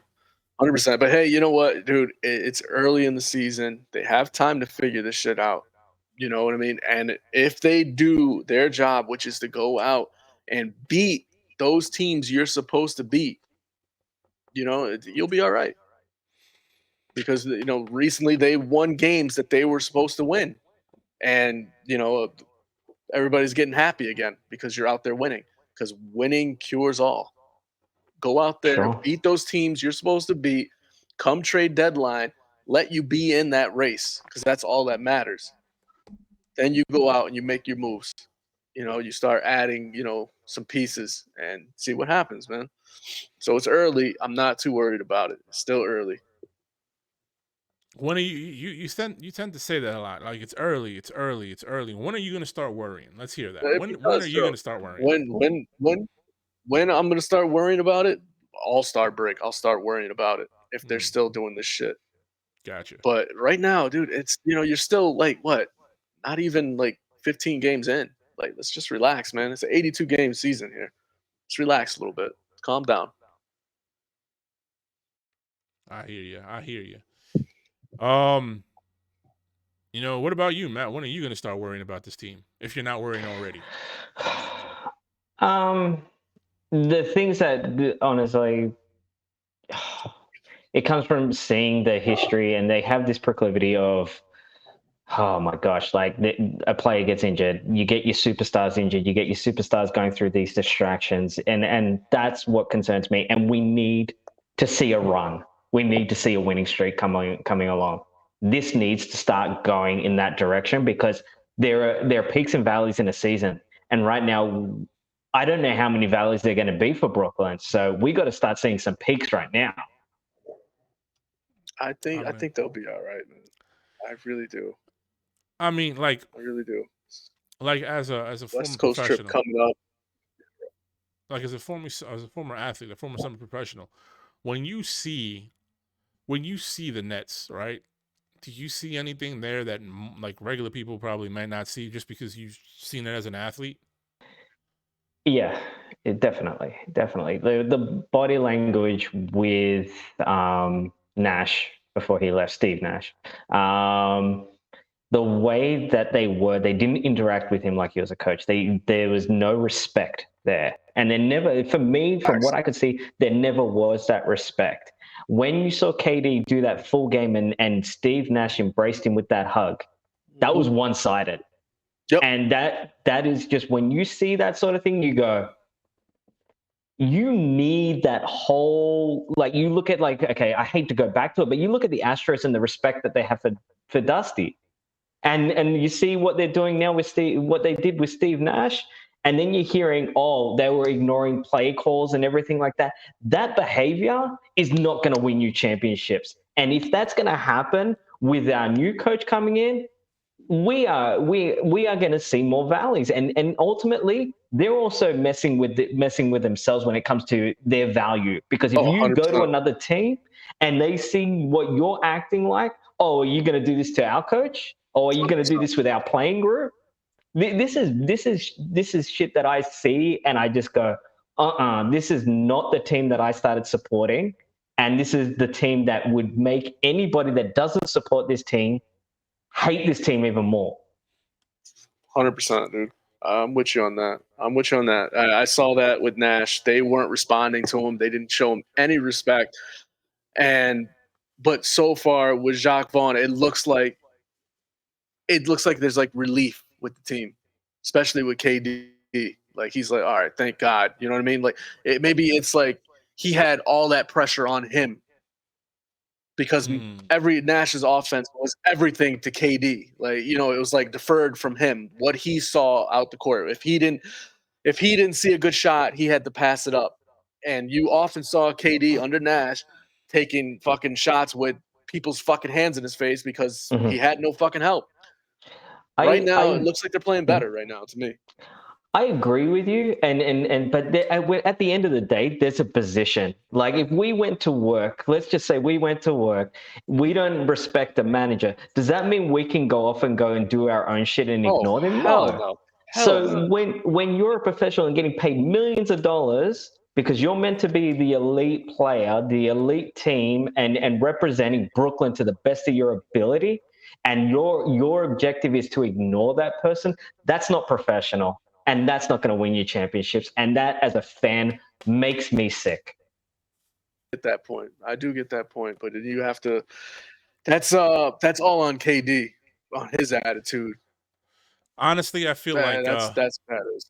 I feel like Steve Nash was using KD as a de facto Steve Nash in Phoenix. You know, back in the day, Steve Nash had the ball in his hand all the time, and he made all decisions. And he wanted to use KD in that same fashion. Like, KD, you're the best player. You have the best vision. Let's use you like that because obviously Ben Simmons can't shoot worth a lick, so we can't put him in that position. And I think that KD just couldn't do that. You know what I mean? I really don't think that they're able to do that right now. And right now they're blowing the fuck out of the Knicks. They're beating the shit out of them. You know what I mean? And it's not surprising to me. You know, and I'm gonna tell you why it's not surprising to me. They're doing what they're supposed to do, Vinny. You go out there and you beat those bad teams. Eat a dick. You know what I mean? I feel like the Knicks, they're just frustrating to me. You know what I mean? Like they're frustrating. I'm not one of those self-loathing team guys. You know what I mean? Like I just feel like the Knicks, they feel like they're in a simulation. I'm gonna explain to you guys why I feel like these motherfuckers are in a simulation. First and foremost, they beat the fucking Sixers by 2 points. All right? No Joel Embiid, no James Harden. Tyrese Maxey went for 31, 3, and 7. Tobias Harris went for 23, 9, and 4. RJ went for 22, 9, and 2. Brunson went for 23, 6, and 7. This was a Thibodeau's feeling that his seat is hot game. With no Harden, no Embiid, they still barely won. You know what I mean? You know, Cam Reddish had a huge contribution off the bench. You know, he had 11 points in 15 minutes, which is fantastic. I love the fact that they're playing him, which is a surprise to me because Thibs doesn't do that. But it was a must win, you know. You know what I mean? We lost Mitch that game, so that sucked, you know what I mean, with a sprained knee. But what really just like confuses me is like Tom Thibodeau is reaching for straws, and that's how I know this was a hot seat for him. Out of nowhere, he starts Quentin Grimes. Quentin Grimes hadn't played since the season started. You know, walking boot. But now you're going to put him as a starter. He's going to skip Emmanuel quickly. He's going to skip Derrick Rose. Like, you know what I mean? Like, yes, he's going to skip Cam Reddish. You know what I mean? Like, he's just reaching during that game. And they won it. They won it by 2, but, you know, it was basically like, oh, I get to fight another game. You know, that's pretty much what it was. Then the Knicks played against Boston, and Boston beat the fucking brakes off of them. 133 to 118. You know, Jaylen Brown had 35 and 3. He was 6 for 11 from downtown. Jason Tatum went 26, 4, and 5. He was 6 for 11 from downtown. Julius Randle went 29, 9, and 2. RJ Barrett had 27, 4, and 4. Brunson went 22, 3, and 10. Boston dropped 23 fucking three-pointers on us. The Knicks tried to match their effort, but at the end of the day, bro, like a 3-pointer is more than a 2-pointer, and if they're shooting threes and making threes, and you're coming down and hitting twos, you're not really gonna compete. No, you're You not know what I catching mean? up. No. We were down by 5, at the end of the third. You know what I mean? And then Jason Tatum happened. You know what I mean? Jason Tatum erupted for 13 points in the fourth. And Thibs doesn't know how to adjust. You know what I mean? He should have saw that they were killing us. All right, stop helping. Stay on your man. Keep him in front of you. Don't collapse. But Thibs is stubborn. You know what I mean? These are the things that I tell you about every week about how he just does some stubborn type shit. During that game, Cam Reddish started. And it was good. But again, just to me, it was just like a whole bunch of nonsense. And then, before tonight's game, we played against Minnesota. We gave Minnesota an ass whooping. 120-107. Karl Anthony Towns is the softest all-star I've ever seen in my life. 25, 13, and 7. Anthony Edwards went for 16, 9, and 1. Julius Randle went for 31, 8, and 3. RJ Barrett went for 22, 5, and 5. Brunson went for 23, 5, and 8. Randle knocked down 8 threes and just obliterated the Wolves. He went 10 for 19 from 3 in the first. Not them, but the Knicks went 10 for 19 from 3s in the first. And Obi Toppin was wilding. His catch and shoot game is improving. And his cherry picking is amazing. He had 7 rebounds, 4 steals in that game. It was a great game for him. But in my mind, bro, it's like the Knicks they're not a real team. You know what I mean? Like, it's a fucking simulations. Bro, after the first 10 games, they were 5-5, right? Their point differential is 0, which means that in the 10 games that they've played prior to tonight, all right, they scored the same amount as their opponents. They scored 1,150 points. And you want to know what their opponents scored against them? 1,150 points. All right? They're 16th in defense. Amazing. They're 16th in offense. They're 16th in defense, 16th in offense. You know what I mean? They played 5 home games, 5 away games. They're 1-1 in OT. You know what I mean? Like, talk about, like, a mid team. You know what I mean? Like a team that's just mid. They're you know 500. What I mean? They're just, that's all and I told you, you know what I mean? Like, that's what I believe that they're going to be. They're the number 1 team in the NBA in points in the paint, but they're one of the worst jump shooting teams in the NBA. They're tied with Atlanta, and that's not going to last very long because Bogdanovich is going to come back and raise that shit up. You know what I mean? Mm-hmm. Like I said, Dems is feeling the heat. He's feeling the lineups. The rotations are bugged because he doesn't want to change. You know what I mean? It's just crazy, in my opinion. That's just the first thing. And I feel like the only reason we beat the Minnesota Timberwolves like that is because I feel like Minnesota, something's going on there. You know what I mean? I think that they really fucked up when they traded for Rudy Gobert. I think Anthony Edwards doesn't want to be there anymore. I think they miss Patrick Beverly. You know what I mean? They miss Patrick Beverly. And at the end of the day, like, I think that's one of the main reasons why the Knicks didn't trade for Spider, because they were just like, yo, look at what the Wolves gave up for Rudy Gobert. And everybody was like, oh, you know what I mean? Like, more often than not, the results you're getting in Minnesota are what you get when you give that much up. And I think that's why they didn't go after Spider. But, yo, like, that's the shit that frustrates me about the Knicks, bro. And I don't think that we're going to improve until I don't like saying it, until we get a coach that does emphasize defense, but also has, like, an offensive mind as well. And somebody who's not stubborn. Somebody that knows how to fuck with his rotations. Somebody that knows how to do all of that. And a lot of people won't give anybody credit for this, but Mike Woodson was one of the main reasons why the Knicks did so good in 2020. You know what I mean? I think he was one of the reasons. He's really good at offense. Look at the way that, he designed schemes around Steve Novak, Carmelo Anthony. You know what I mean? His out of bounds plays, everybody raves about how amazing his out of bounds plays are. Like, it's just a crazy situation. And I feel like at this moment in time, I feel like it's better to be the Knicks than the Nets. You know what I mean? Just because, they're finally stable. They're mid, and the Nets are very shaky. You know what I mean? Like, I would rather if I had to be like a GM, or if I had to like pick a team, not like as a fan, but like an organization that I would want to be in right now, I think the Knicks are a more stable organization. I feel like that's the team I would rather be in because you still don't know what's going to happen with Ben Simmons. You don't know what's going to happen with KD. You don't know what's going to happen with Kyrie. They just got a brand new coach. You don't know how that's going to happen.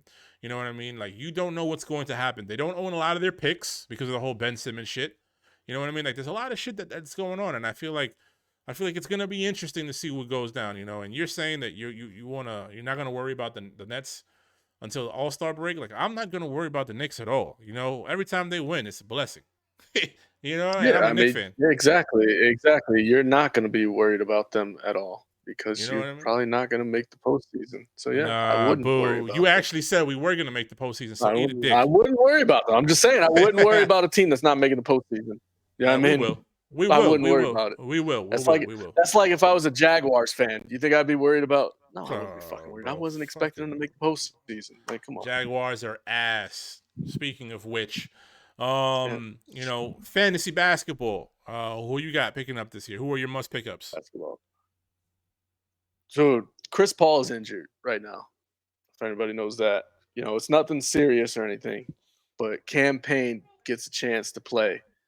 He's going to score some points. He's going to do some things for you. I like Cam Payne this week, at least this week. Nice solid pickup. You need a point guard who's going to give you some assists, give you some points, shoot three a little bit. You should go for Cam Payne. That's give you some defensive stats. Mm-hmm. Yeah, give you everything. You know. What about you, Matt? I'm going for it, bro. Who you going with, Matt? Fantasy basketball. Honestly, I'm as vanilla with fantasy basketball as the New York Knicks right now. So me giving you guys any advice on that, I'll be honest with you, don't take it. But if I just wanted to throw out like a name, like I'm just going to throw out Australian names. Like I think Giddy from OKC, if he comes back and does what he was doing, I think he's awesome. Josh Giddey's amazing. We all know what the best. Amazing. We all know what the best. We all know what the best flavor of ice cream is, vanilla. So whatever. For me, I'm gonna say that if I had to pick somebody right now, it'd be Obi Toppin. He's shooting 41.9% from downtown. He doesn't play a lot of minutes, but when he's in there, he's giving you max effort. You know, and I think that's pretty good. You know what I mean? With the way that Mitchell Robinson. This is not what you want for fantasy. I'm sorry. This is not what you want for fantasy. You're not going to go look. People don't listen to Vinny right now. Don't go out there. Go pick up Obi Toppin. You're streaming him. Go get Cam Payne. If you need someone streaming, go get Cameron Payne. He's filling in for a starter. He's on a good team. He's got shooters around him. You go get Cameron Payne. Don't leave Obi Toppin. Leave Obi Toppin and get Obi Toppin. You get Obi Toppin 500 team alone. Leave that team alone, okay? You get Obi Toppin if you're looking. You have a better chance going to get Cam Thomas. If you're looking for field goal percentage, if you're looking for field goal percentage, if you're looking for 3-point percentage, if there's certain things in the league that you're looking for, you'd want to go with Obi Toppin. You know what I mean? He's just a Nick hater. He's gonna fucking hate no matter what. I don't care. You know what I mean? Like that's just my opinion right there. You know what I mean? That's just my opinion. Anyways, Cameron Payne right now, it's second quarter of his game. He's already got 6 points, 2 3-pointers, 3 assists, 2 rebounds, 1 steal. Looks like my guy is doing it up. Thank God I picked him up already. Good job. Obi Toppin. If you picked up Obi Toppin, I don't think he scored a point yet. So good job there. I don't know yet. Let me check. Let's go check Obi Toppin. What's he got? 5 points, 1 assist, 1 steal. Good job, Obi Toppin. Oh, yeah. Not too much bad, right? 8 minutes. Like 8 minutes of playtime. Like I said. 8 minutes of playtime. Yeah, that's who you want. That's who you want. That's who you want. Yes, go get Obi Toppin. Ridiculous. I can't wait. I can't wait for this man to tear his Achilles again. Anyways, time for football. Time for football. Time for football. Yeah, that's a fact. Yeah. Just a quick rundown for the week. The Chiefs, they beat the Titans, 20-17. That's good game. That was a good game. That was a really good game. I'm gonna be honest with you. Patrick Mahomes is just showing that he is just the best player. He's just the best player. You know what I mean? 25% of his offense left this year when Tyreek Hill left, and he's still winning and doing what he has to do. And he's showing everybody that, yo, listen, Tyreek Hill is a good player, but I'm also a good quarterback. And that's a dope thing. I think that's dope. The Lions beat the Packers. Just to give you a little heads up on that right there. That's just like the complete opposite. That's the complete opposite of what's going on in Kansas City. Devontae Adams doing absolutely dick with the Raiders. And Rodgers is not doing well without him. They should have never broke up. They should have never broke up. They shouldn't have. Just to give you a little heads up on how that game went, right? Rodgers threw for 3 interceptions. 2 of them were in the red zone. This is his first 5-game losing streak since the 2008 season when he was a rookie. And I think that the offense that they're running is just too complicated for these new guys. They keep breaking the huddle with 12 seconds left. I've played Madden, dog. Like, you can't, as a quarterback, like, you can't really sit there just playing video games with the unbelievable view of what's going on. It's hard for you to get all your plays adjusted. Now, imagine if you were a real quarterback on field level making real-time reads. I think that you need more than 12 seconds to make those reads, no matter how good you are. Once or twice a game or once or twice a quarter, it's okay to come out at 12. But, like, for the whole game to just be sitting there having to read and react in that short amount of time, I think it's really, really hard for him. And then I just feel like that's just trash. You know what I mean? That's how I feel about it. You know what I mean? And I think that that's quarterback Jesus. But right now, he is just not. He is not it. To coin a phrase from American Gangster, no, Training Day, I'm sorry. It's not what you know, it's what you can prove. Now, we know he's a great quarterback, but he's not proving that to us with what he has there at his disposal. We are seeing things that we aren't used to seeing with Aaron Rodgers. And I'm going to be bold enough to say this. He's not going to turn this around. He is not. We're not going to see him in January. We're going to see him in a situation where we're going to be talking about his next destination. I feel as though that's coming. Do you guys think that maybe he's doing this on purpose? I really hope not. I really, really hope not. I've talked to a Packer fan at work, and this is what they told me. I'm going to tell you about that too, how I feel. I was talking to a Packer fan at work, and this is what he told me. He said that, if you remember, Aaron Rodgers came out and said, I'm going to have to show you guys what this team really can do. And maybe he meant it as how bad this team is and how he doesn't agree with the coaching or anything. This is all just him doing this. I think that that's one of those things as well. I think this ties into the next team that we're going to be talking about as well. The Jaguars beat the Raiders. The Raiders they've blown 3 games after being up by 17 points.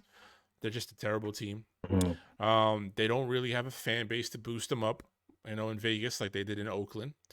But another key component to this is there's a clause in Derek Carr's contract where I think if he does, like, if he doesn't perform to a certain level, they can literally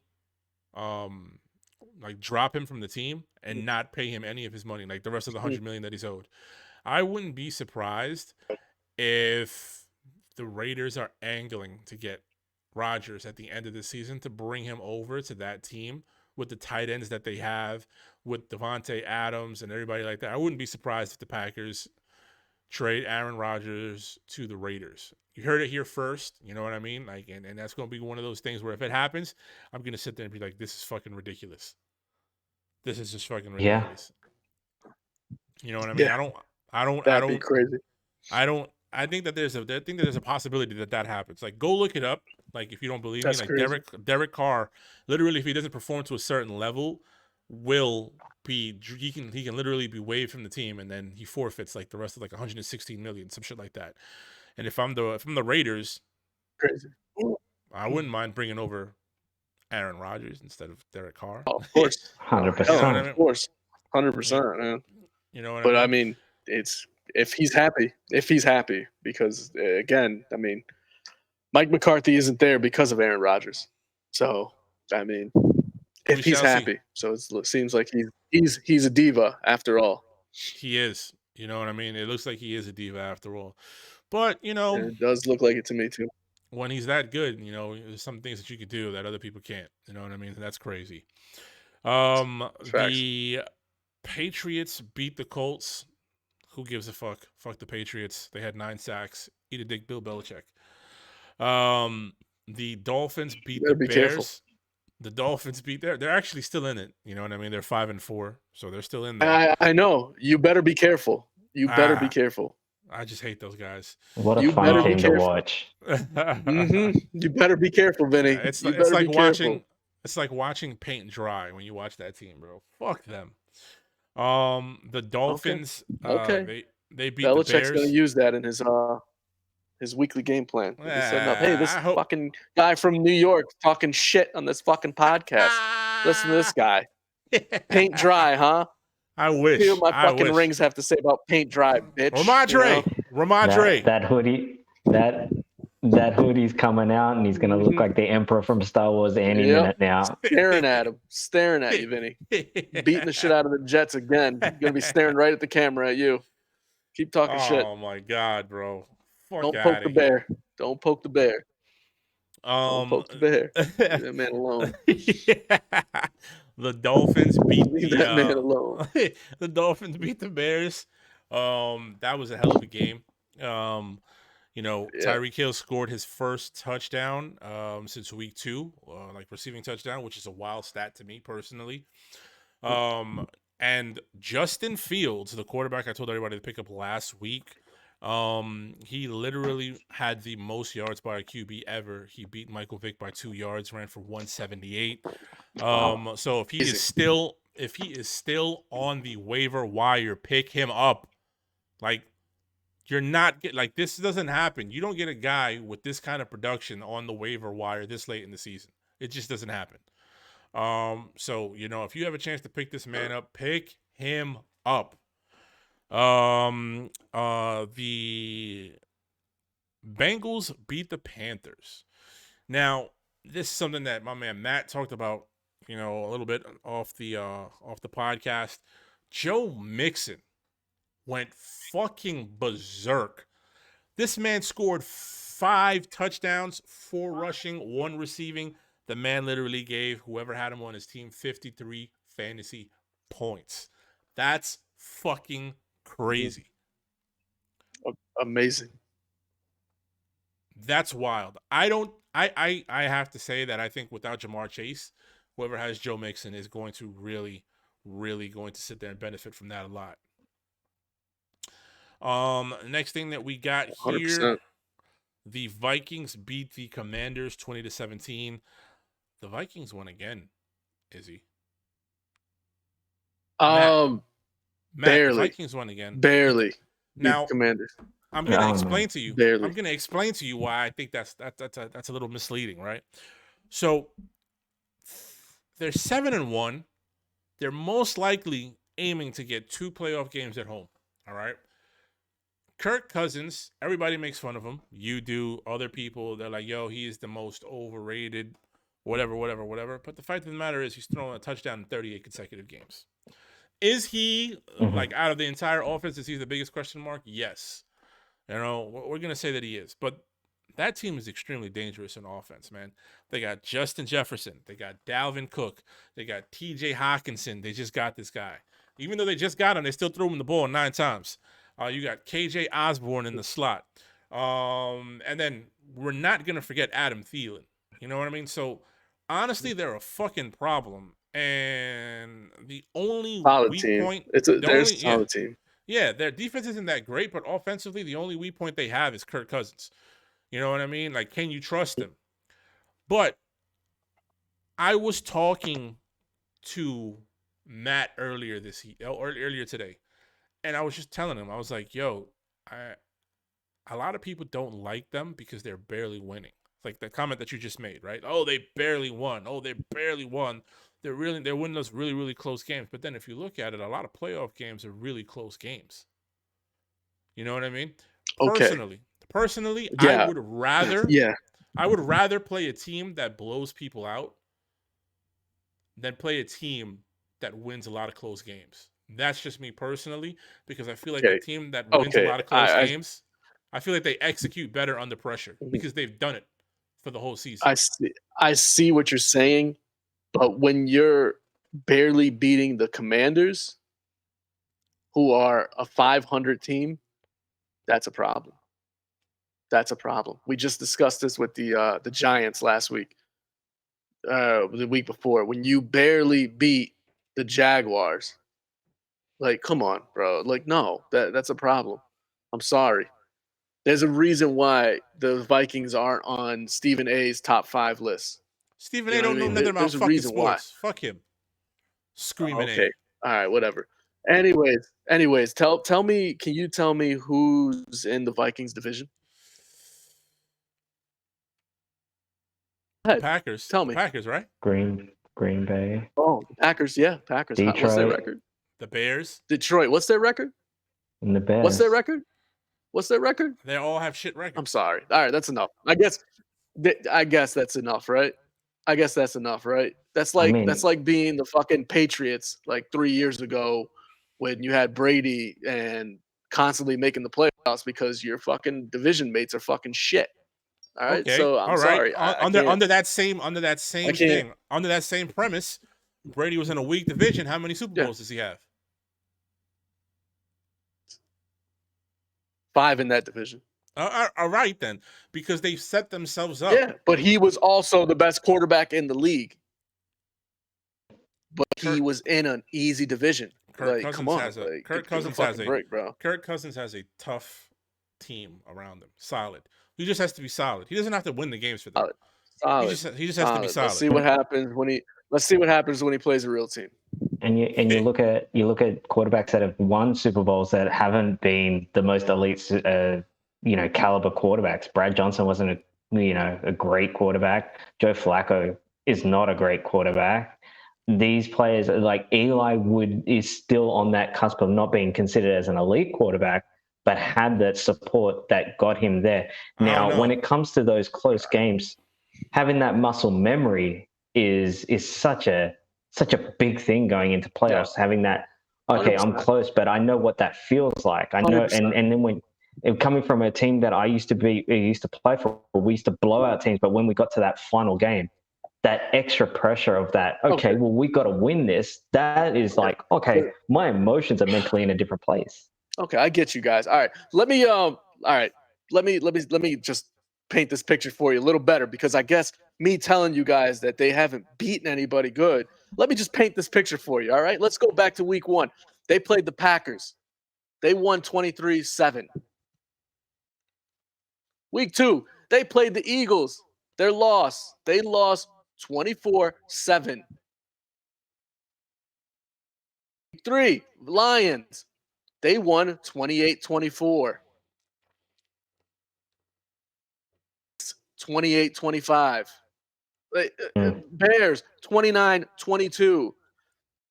Dolphins 24-16. That's without Tua. 24-26 against the Cardinals. Bro, do you not see what I'm seeing yet? Oh. They haven't played anybody good yet, man. Let them play somebody good.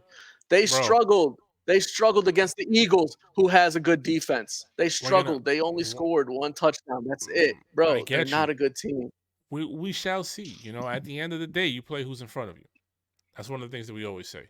100%. 100%.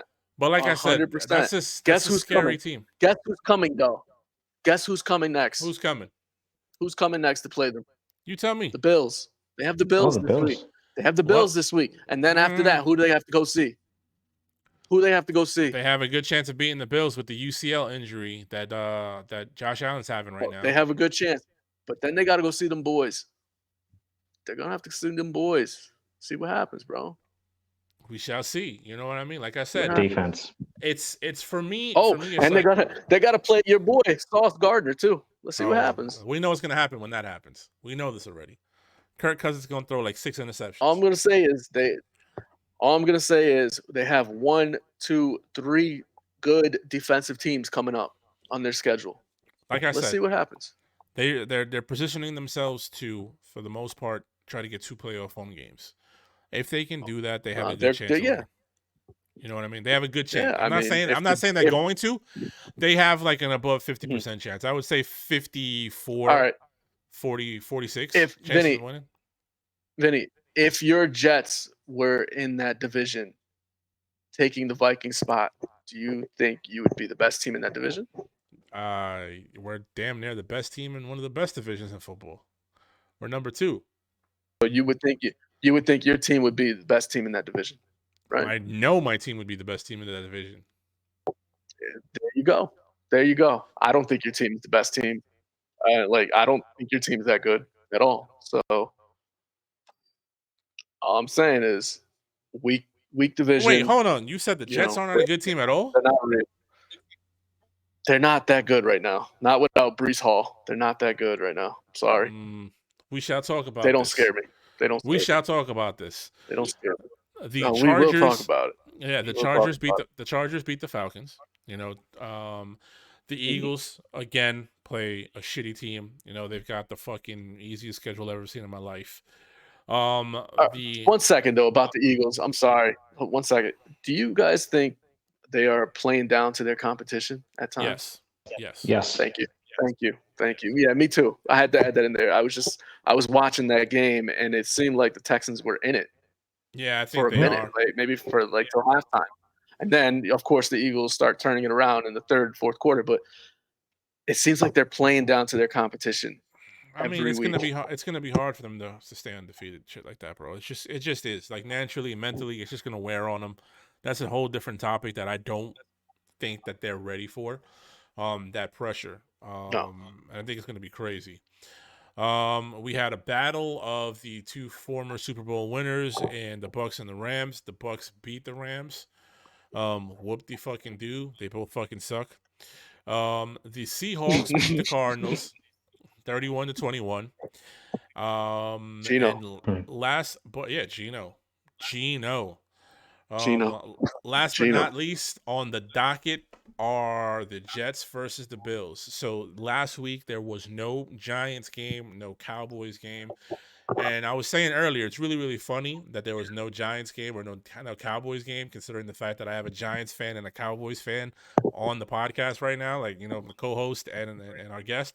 And it's just like, it's going to be focused on the Jets. And I think that I have questions for you guys. Like, do you guys think that the Jets won that game, or do you feel like the Bills lost it? Start with you, Matt. Definitely. Great question. I'm going to tell you how I felt watching it. I think it was a bit of both, to be completely transparent with you. The way that it started off that kickoff, I went, here we go. This is the Jets we've been waiting for. The mudslide is happening. We are going to see the biggest shit show that was going to continue on from what happened against the Patriots. They had that horrible kickoff. Then they threw 45 to Diggs, and I've gone, yep, I can't wait to watch a 41-7 game. This is going to be sick. Then later on, the intercept takes place. And when that intercept takes place, emotional momentum started to shift a little bit. And it was all about, for the Jets, was staying in that game. As long as they stay in that game, they've got a chance. And then the next thing you know, you start looking at the Bills coach. You start seeing McDermott starting to look a little bit frustrated, and they're going, okay, we can put 40 on these guys. We can put 30 on these guys. Next thing you know, they're not having a run game. They have Singletary, who's averaging three yards. And there's a reason why I don't know his name fully, is because he's not playing like a running back. He is not contributing. You've got a quarterback that's running the ball. You've got a quarterback that's throwing the ball. And it was all falling on his shoulders. And then at the end of the day, it got to them. The pressure got to them. It's like putting the hand over the fire. The first person that moves, they force that error. They force that pressure. Got the intercept, got the win, and then that just showed you just being around in a game can really determine whether or not you win or lose. 100%. 100%. For me, though, Vinny, it seems like the Bills lost that game. I actually got to sit down and watch Zach Wilson play a whole game. Not going to win games as a quarterback throwing swing passes. And See what I was that's telling what it you seemed last like week? he was doing a lot of. You see what I was telling you last week? That's what it seems. Yeah, I saw it. You're not gonna. I mean, this is your only flaw on this team is Zach Wilson. You're not. I mean, you held the Bills to 17 points. You should have put up more points than that. Than just barely beating them. You should have put up more. That's a fact. You held them down. If you had Breece Hall, I think a lot more options would have been available because the run game was working against them. It was. I think they would have gashed him for that more. swing pass, bro. Like what was it in the fourth quarter? All I saw was Zach Wilson throwing out to the flats, bro, every time. Like, dude, what are you scared to throw up the middle? Are you like, what are you doing, No, bro? I think the offensive coordinator. I think the offensive coordinator is scared to throw up the middle. I think that they were preaching. Saying it's not game. Zach. Yeah, no. Zach Wilson is he understands the limitations of Zach Wilson. But Zach Wilson should also have the balls to say, you know what, fuck that. I'm gonna throw downfield because throwing these fucking to the flats every time. I'm like, this is not the move. This is not how you're gonna win this game. No, they won the game. Don't know how, but throwing to the flats every time, Matt. Like, oh my god, you know how boring that shit was to me. Let me tell you. And I think, like you're saying, like I was just gonna say, like you're saying, like it was almost, in a way, the Jets were lucky that this was one time that Josh Allen didn't throw for a touchdown. Yeah, I'm 100%. I mean, also, why is he throwing towards Sauce Gardner too? It makes no damn sense to me. But whatever. So basically, that's one of those games where, like, if I used to play, I used to play video games with my dad a lot. You know what I mean? Growing up, you know what I mean? And I would win some, he would win some. I would win a majority of them, because I knew how my dad was when it came to winning. Izzy knows how my dad is when it comes to winning. Basically, like, I would sit there and be like, yeah, Pop, but I won. And my father is a big shit talker too. He'd be like, won? I'm like, yeah, Pop, I won. I win. I told you I was gonna win. Win. Man, you broke win. Like, fuck out of here. You broke win. You know what I mean? Talking about, like, you barely won. Like, you farted. Fuck out of here. Like, that's just how he was saying shit. You know what I mean? And that's how my father would talk. But at the end of the day, I think that, like Matt said, the Jets went out there and they played not to lose. And by playing not to lose, they won the game. They did what they needed to do. They made sure that Josh Allen, like Matt just said, didn't throw a touchdown. They had beautiful time management in the fourth, and they had a lot of good defensive plays. It was a team effort. So they went out to not lose the game. Like, we cannot lose this game. We're not going to go out to win it. We're going to go out to not lose. And by playing to not lose, they made less mistakes than the Bills and ended up winning. You know what I mean? And not for nothing, Josh Allen had 2 interceptions that game, almost 3. Whitehead missed a fucking gorgeous interception. I believe it was in the second or third. But a lot of people don't realize this. Like, Josh Allen, since last season, has thrown the second most interceptions in the NFL. You know what I mean? So it's not like the man is like a Patrick Mahomes or an Aaron Rodgers in his prime or a Tom Brady in his prime. You know what I mean? Like, he commits a lot of errors. You know what I mean? Like, he does this. So he kept them in the game by fucking around. You know what I mean? Like, not throwing a touchdown, and like Matt said, they don't have a run game. It's hard to win, especially as the months get colder and you're in Buffalo just slinging the ball. You go have to start giving it to running backs. You go have to start opening that game because I'm going to tell you something. It's hard to catch a ball that's being thrown at you in the wintertime. 100%. 100%. You know what I mean? Like, I think that 100%. For a fact. You know what I mean? I just think that. Now, I know last week I sat there and I was like, who are the best defenses in the league? After last week, do you include the Jets in those defensive? Like, in the best defenses in the league? 100%. Oh, 100%. Yeah. I mean, yeah, they're definitely in that fucking conversation. It's just you kind of just wish that their offense would catch up. Yeah. That, and then losing Brees Hall was huge, and you see it now that he's gone. It was huge, bro. Like when he was there, I mean, I don't know. It just seemed like they were just clicking. It hid a lot of what Zach Wilson did wrong to me. I agree. And last week's game, I watched it, and it was on full display, and I was just like, they're good, but he's the problem. And you told me last week, calm down, Vinny. He's a second year player. Yeah, But you see what I'm talking about? yeah. You see, Because I was just watching highlights. And I was like, all right, not bad. I was seeing shit that wasn't, horrible. yeah. I had to endure a whole Jets game because there was no Cowboys game, and man, like, you got a tough, hard-earned win and against like a good top team. a top Yeah. team, Yeah. great team, best defense in the league, wow. But damn, dude, Zach Wilson is the problem. Yeah, man. I mean, He like, is. I take a look at the defense that the Jets did, right? So they held Josh Allen to the fewest passing yards since week 16 of last season. He had the fewest Yes, they did. touchdowns since week 16 of last season. He tied for the he tied the most interceptions he's thrown in a year, which is 2, so far.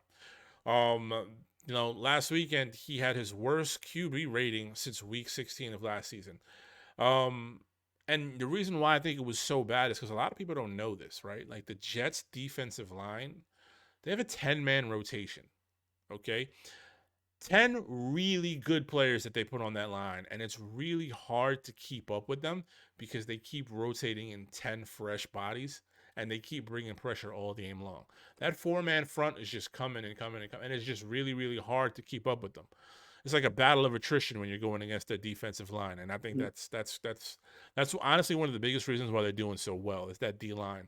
On top of that, on that D line, in that front, you have to always account for where Quinnen Williams is.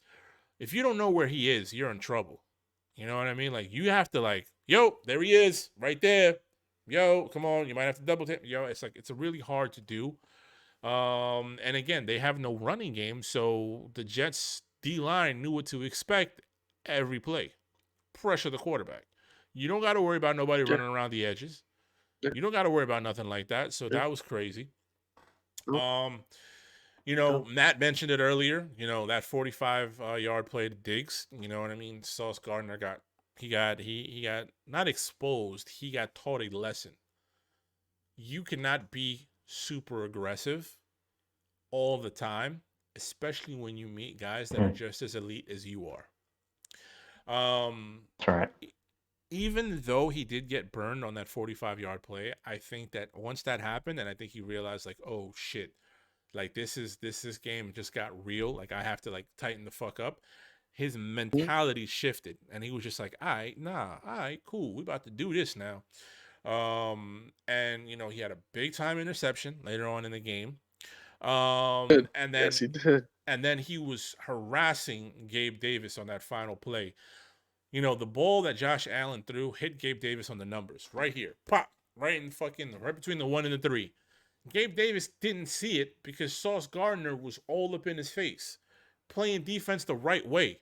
You know what I mean? So that was a good thing for him. You know what I mean?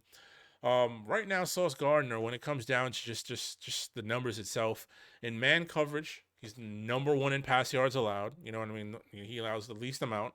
The number ones for he's tied for number 1 in like pass defenses, you know what I mean? Like where he sticks his hand in, a guy catches the ball and he rips it out, like forced incompletions. He's number 1 in yards per play, per snap, and he's allowing less than 1 yard when somebody catches it on him in man. That's fucking insane. And there's a reason why.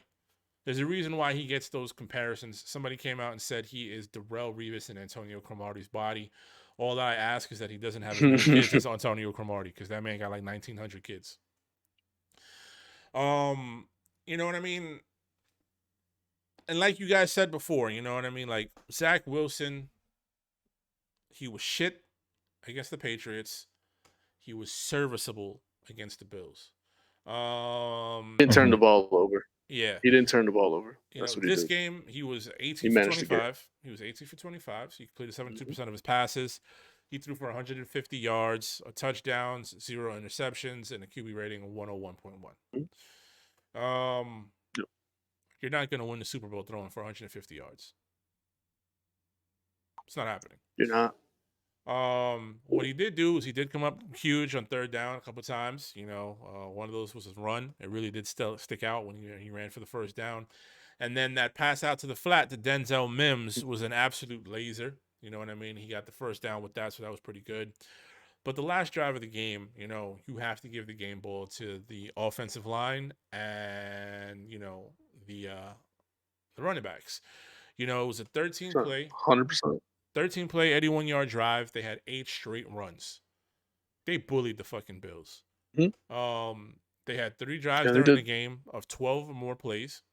And what made me really, really happy in that game was at the end, it was third down in the red zone after we had got all the way there. Zach Wilson gets the ball, and I'm standing up, and I'm super fucking nervous because I'm like, watch this motherfucker fuck it up. Watch him scramble, throw a bad ball. Watch him do some stupid shit. He took a step back. Yeah, he took a step back. He looked to the right. Mm-hmm. He saw motherfuckers was covered. He saw the homeboy coming, and instead of scrambling, he put 2 hands on the ball, turned around, and caught the sack. And I was like, thank God. Thank God my man finally did something to not lose the game. You know what I mean? I was like, this motherfucker's gonna get strip sacked. Oh man, we about to fumble. He gonna fuck this up. I've never been so happy for a sack in my life. You know what I mean? I've never been so happy for a sack in my life. Yeah, it was. Yeah, definitely. With what you're saying as well, like it really does come down to as a quarterback, you control the ball, you control the score, and that really came down to, hey, sometimes you got to take one for the team. You just got to go down, take the L, but to get the W. Yeah, 100%, You know what I 100%. mean? I mean, he managed to do some like Cooper Rush, just managed, don't turn the ball over, and just keep your head up. But Lose the he's battle, not win your the answer. war. He's not your answer. I'm sorry. I Yeah, told you he basically, wasn't our answer. but he's not your answer going forward. I told you he wasn't our answer. I told you that last week. I saw it. I finally saw it. It wasn't your answer. Your defense, amazing. Good job. Best player on the field, Michael Carter. He played a hell of a game. What? He played a hell of a game. He played a hell of a game. Played a hell of a game. The stats show it. Your defense looked amazing. Sauce Gardner, again, he's amazing. I love the picture you sent me, the Lost in the Sauce, tweeted out there. Amazing. Yes, sir. I like that. Yes, I did. He added another name to his list, and he added a big name. That's a fact. Probably the biggest name. You know, for you guys that didn't see it, right? It's basically Stephon Diggs, and he's got one of those COVID masks on, but it's like a Heinz ketchup, but it's all in black, and it says "Lost in the Sauce" right on it. I just thought it was hilarious. I thought it was fucking hilarious. Another good thing, like I told you about that defensive line, Brees Huff had a sack fumble on Josh Allen on 2nd and 2, turned it into a 3 and 21. You know what I mean? Like, that was fucking amazing. Like, it just goes to show you. Joe Douglas, I really fucking hated this guy for a while, right? I thought this motherfucker didn't know what he was doing, but I didn't see his vision. He took a team that had minimal talent when he joined, all right? It had no talent, pretty much minimal talent, minimal depth, and he built a playoff caliber team. One that has the ability to overcome injuries in the beginning to the offensive line, and then basically to the offensive rookie of the year. And some of the other skill players that they have aren't really doing anything, like, or aren't really complaining and everything. But the machine is so well built that it keeps churning. It keeps moving. Mm-hmm. And it's looking really good for us right now with him at the helm. I don't think the Jets win a Super Bowl this year. I don't think they come close to contending. I think they make the playoffs. I think they respectfully lose in the first round. Or, they may lose in the second round. They may win one playoff game. Yeah, it depends on who they're playing. Yeah, I don't think that they're a threat for a Super Bowl this year. But like I said last week, but if they can get Derek Carr, that'd be nice, yeah. That's a different story. Different story, yeah. But like we said in the beginning of the year, they're playing with house money right now. You didn't expect this at all. So, be happy. But you need a quarterback. You definitely need a quarterback. I think we definitely do. I don't know. I don't know. I mean, the defense is playing well enough right now. Going against like a shitty team or something, maybe try Joe Flacco again. I wouldn't. Flacco, can at least throw the ball down the field. I wouldn't. I mean, why not though? Like going up against let's see who's coming up. You got the Bears coming up. Why not? No. Why not? You got the Lions coming up. Why not, bro? The Lions maybe, but not the Bears. I'm sorry. I kind of disagree. If you've got something that's not broken, why fix it? Yeah, for me, when it comes to this team, if you're going to give a game ball here, you got to give it to your head coach to get you 100%. Guys back from where you were with New England to where you are now. Oh, yeah. It's a lot of rebuilding to get that emotion from a really disappointing loss to a polar opposite to a high energy win. Seems though to me, Matt, like the Jets are going to be looking for another quarterback, and yeah, I mean that's the only piece I see them missing. Same old Jets. Yes, same old Jets. It seems Jets are looking for a pilot. Yeah, I mean they've been doing this now for maybe like the past 10, 15 years now. It seems like they haven't had a quarterback, and they're just going to keep repeating it. When they had that great defense with Revis, Sheldon Richardson, Muhammad Wilkerson, all these guys, Cromartie. Yeah. Cromartie, when they had that great defense, they're a quarterback. And it seems like they're going down the same path again. This is why I say, you have a 2-game stretch in December where you're going up against 2-week stretch. I'm sorry, the Lions and Jaguars back to back. I mean, bro, you didn't watch the first 3 games with Flacco. So that's why you're not saying. That's why you're saying go with Flacco. You didn't watch those 3 games. Horrible, horrid. Bro, you need a quarterback. You need a quarterback. Is Teddy Bridgewater available? You need a quarterback. We do need a quarterback.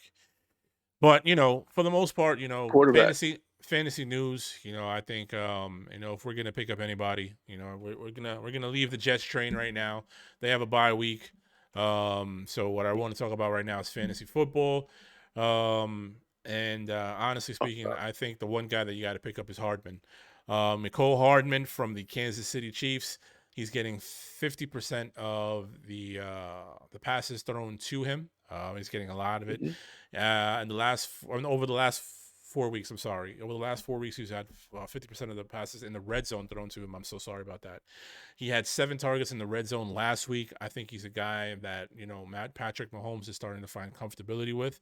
And I feel like he's going to start dropping dimes into that guy. So I wouldn't be surprised if he has like a Travis Kelce game, 21 yards, 4 touchdowns eventually. So if you need wide receiver depth, you want somebody that you're looking for, Mecole Hardman is a guy that I'd be looking at. And of course, Hardman didn't practice. He didn't practice today, so be careful with that one. Yeah, like I said, it's That's depth. the only thing. It's not a guy you wanna. It's not a guy you wanna like. Steal. You're not gonna put him over Justin Cooper Kupp. Fields. No, your Justin Fields panned out last week, and so did mine with Joshua Palmer. Joshua Palmer planned out again for me last week, and you'd stick him right in there again because injuries again plays a big part, and yeah, they're injured again, and Joshua Palmer is going to be your main wide receiver for the Chargers. So Keenan Allen's out. Mm-hmm. Yeah, plug him in. I'd go for him again. Ride him until he's Facto. fucking dead. Facto. Ride him out, man. He's in my starting lineup. He scored me 18 points last week. I'll see him do it again against San Francisco. Maybe a little less, but still, he's going to be the guy targeted. My man Justin Why not? Fields in my starting lineup. Yeah, I had to plug in Justin Fields too, with Joe Burrow's out. Yeah, I had to plug him in. That's a fact. That's a fact. I can't. I'm still. The Packers still scare me. Aaron Rodgers still scares me, man. And I know the Cowboys should beat him, but he still scares me. He's done. Aaron Rodgers is 7-2 against the Cowboys, so I have a lot of anxiety going against this guy. I know what it feels like. Anxiety. I know what it feels like. I know what it feels like. I also want to give a bit of a tip here, and this actually comes from my better half. She's the biggest fantasy nerd I know. She's so good at this, and she always picks up the players at the right time. She actually picked up Josh Palmer as well. So I would go with Jeff Wilson Jr. with Miami. He's getting more and more ball. And if you're looking for a flex, that's the guy you go with. That's the guy I was looking at earlier too. It was between. Yeah, I was looking at him too. And Hartson. Yeah, he was a tough. Damn, bro. That reminds me of The League. You ever seen that? You ever seen that show, Matt? The League. My wife and I watched that on a flight to Australia, where the wife wins the fantasy league. She's better than he is. It was actually the same year that. Yeah, well, that year my wife actually beat me in the final in fantasy football, and that hour or that half an hour on that trip was pretty rough, because it's like, you remember when I beat you? You remember when I beat you? It's like, yeah, I do. That was my show. I would have just anger banged her. That's what I would have done. I'm telling you, that was my show. The League. Love that show. Brolo El It was a great show. Forever Unclean, loved it. But for the most part, man, that's pretty much it for us today. Matt, I do want to thank you, greatly appreciated coming on to the podcast, hitting us up with some of your knowledge, hitting us up with how you were, you know what I mean? It's always great to have a brand new perspective, some fresh intake, and I really do appreciate you coming on, man. Thanks for having me, and you guys are absolutely crushing this podcast, and I'm getting as many people out there to know about the real insight, the knowledge that you guys bring. So just keep having that cutting edge and providing the value that you guys do. Come on anytime, brother, too, man. Very fun talking to you, and nice to have another Nets fan there to have my back against this fool. So I loved it. I don't want to talk Giants football though. So I'm sorry, Matt. We'll talk about it. If we have to talk Giants football, I'll walk away, because whatever. I don't want to talk about it right now. Big blue, baby. Big blue. I don't want to talk about it right now. I want to see KD cross over somebody right now. That's what I want to see. I want to sit down and watch the end of this game. I hear you. Whatever. But check it out, everybody. Thank you for tuning in this week. Can't wait to see you on the next episode. Take it easy, and if it's easy, take it twice. All right, West, y'all. Have a good night, Matt. Good seeing you. See you, mate. Have a good one, Matt. Peace.